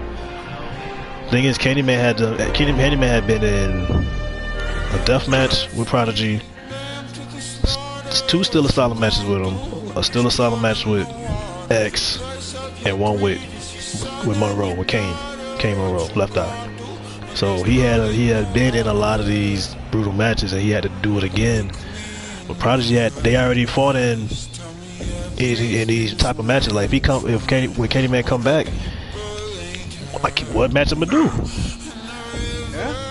The only thing left is the Inferno match. I can't do it. Yep. You can see the flashes. Those flashes from the past years. You could do a Texas death match, but that'd be a hard one to. A legit Texas death match would be a hard one to pull off. Trust me, I know. You can't do a Trust real. me, I did it. Yeah, you can't do a real last man standing match because it's bad. It's always been bad. So. In last man standing matches, that's what ties into. That's what ties into the Texas death match, because it's a pinfall, and then there's the 10 count, and if he gets up after the 10 count, then he go right back to the pinfall. So the person has to get the pinfall, and then the person has to be down for the count of 10. Yeah, that's definitely a death match. That's legit Texas death match. I mean, I quit match. I could do I quit match, but like, how am I do I quit match? I did that one. I did that one in 19. See right there. See that's when Candyman's face got burnt. When he got thrown into that, you can see inside his face is mangled. When he got thrown right into that electrical box at the Rumble. So that's why Candyman came back. It was a different Candyman.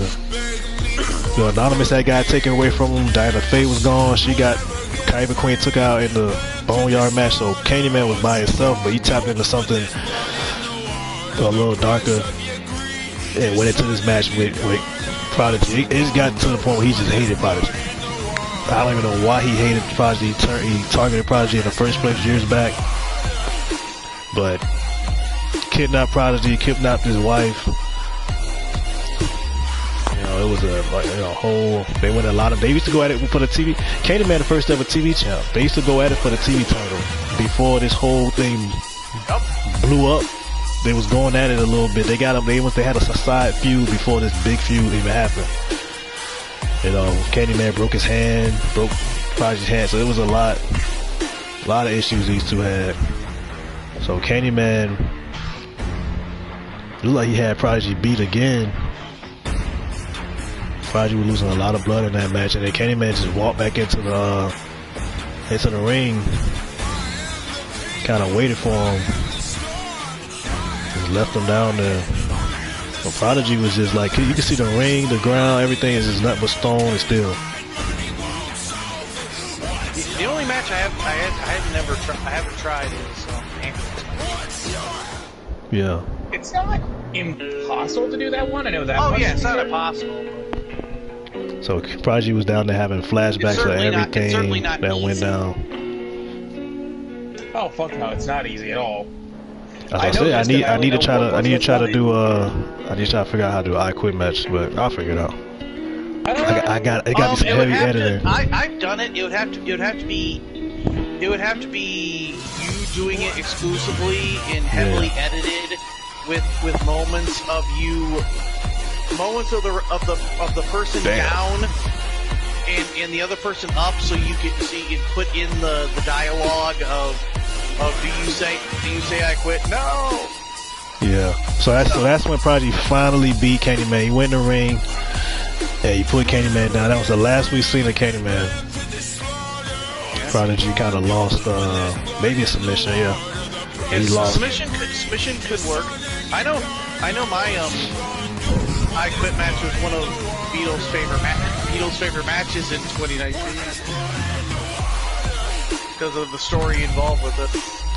The thing is, what's next for Prodigy? Now that he finally got done with this Candyman thing, now he can kind of get back to competing. Maybe going after the belt. I forgot about this. This is when Dragon got ran over. And yes, it was months ago. months, meaning probably a year at this point. Yep, Chris Knight. Yep, Chris Knight, Owen Sheffield. My first mainstay call versus my modern day mainstay call. So after Drago got ran down in the parking lot, months later he came back, still not 100%, and just destroyed everybody in the Rumble. We already saw this, but he took everybody out in the Rumble. He ended up finding out the hard way who actually ran him over. He knew it was somebody on the roster. We didn't know who it was. I think everybody was shocked that it was J Smooth. Everybody thought it was, bro. People thought it was Marco, and a lot of people thought it was Rich Guy and Richie Cash Jr. People was like, oh, it's Marco. People was like, it's Richie Cash, it's Rich Guy. You know, people did not expect it to be J Smooth. Yeah, no one thought it was J Smooth. I remember this.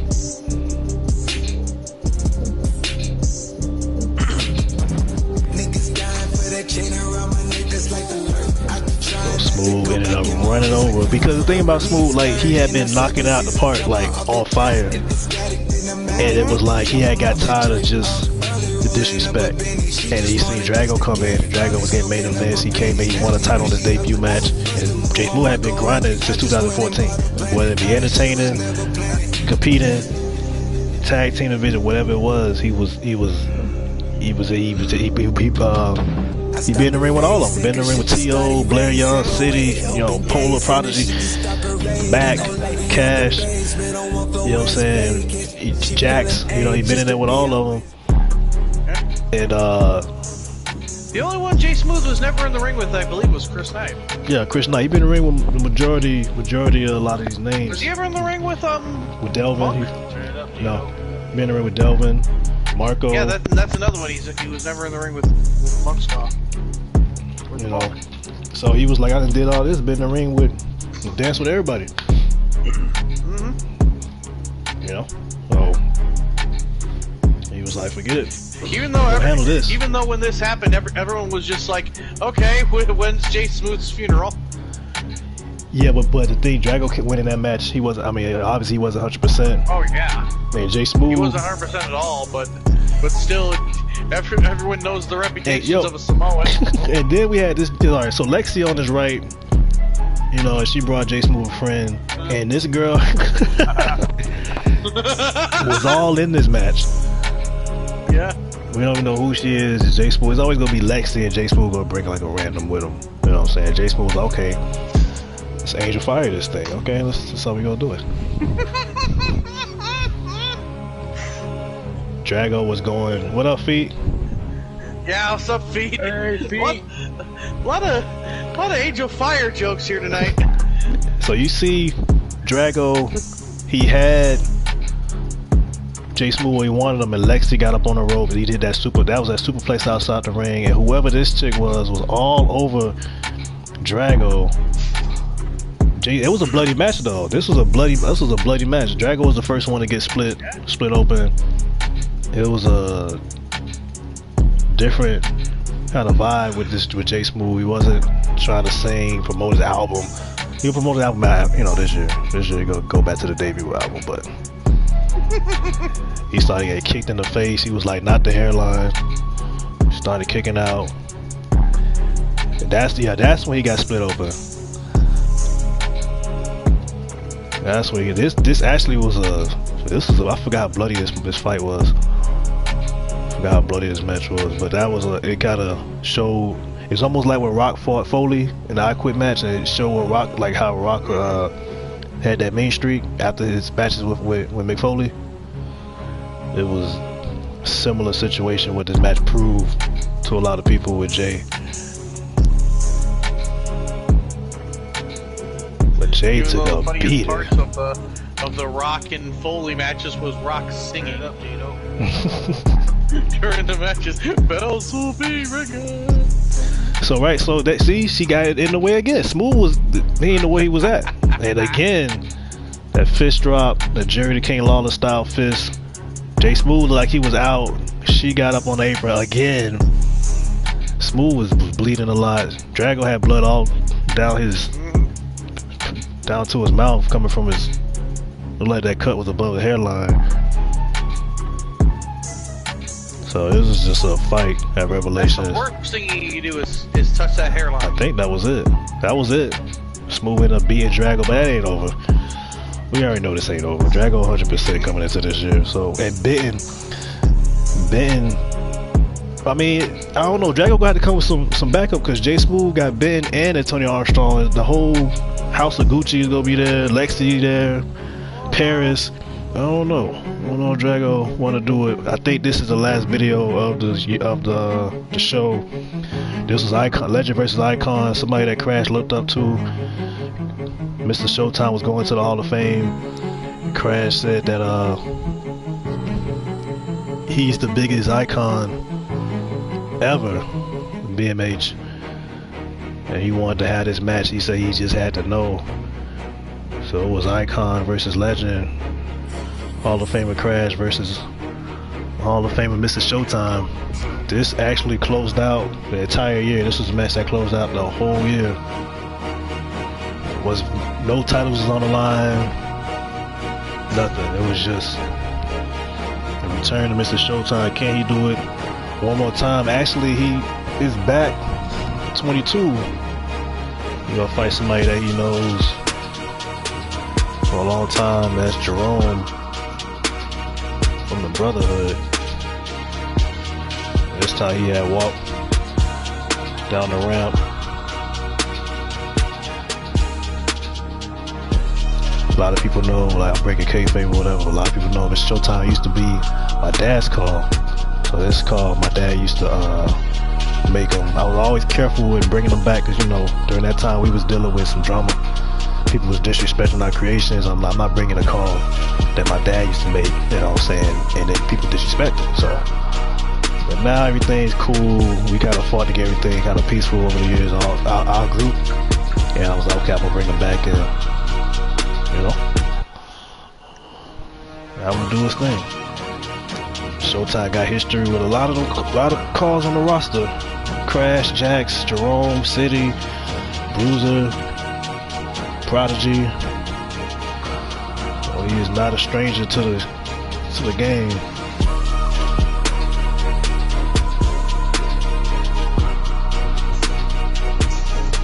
Crash had a crazy run after that heel turn. What up, Tech? Crazy run. It didn't even lead to a title, but it led to some like legendary matches. What up, Tech? You here at the end of the show.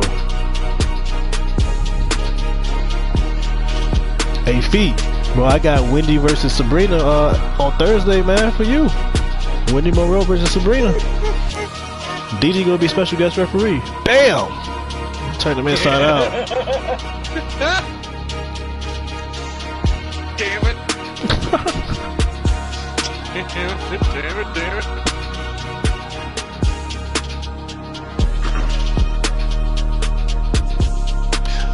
These two went at it. Actually, I mean, you know, our group know this, but like some of the people that's watching that don't know, like, we got some friends that we met on this game that some of them like passed away. Like I know Monk with Big Bubba, you remember Monroe the Great, and Monk still makes Bubba.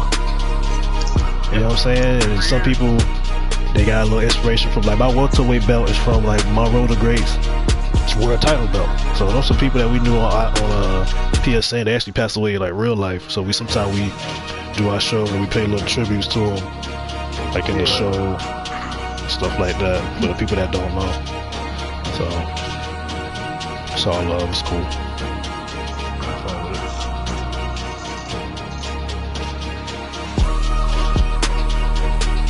These two was going at it.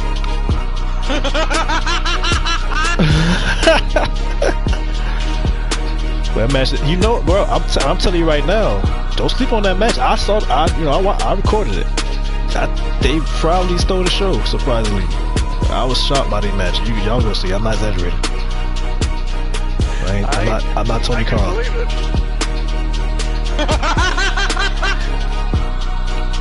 Thought that was it.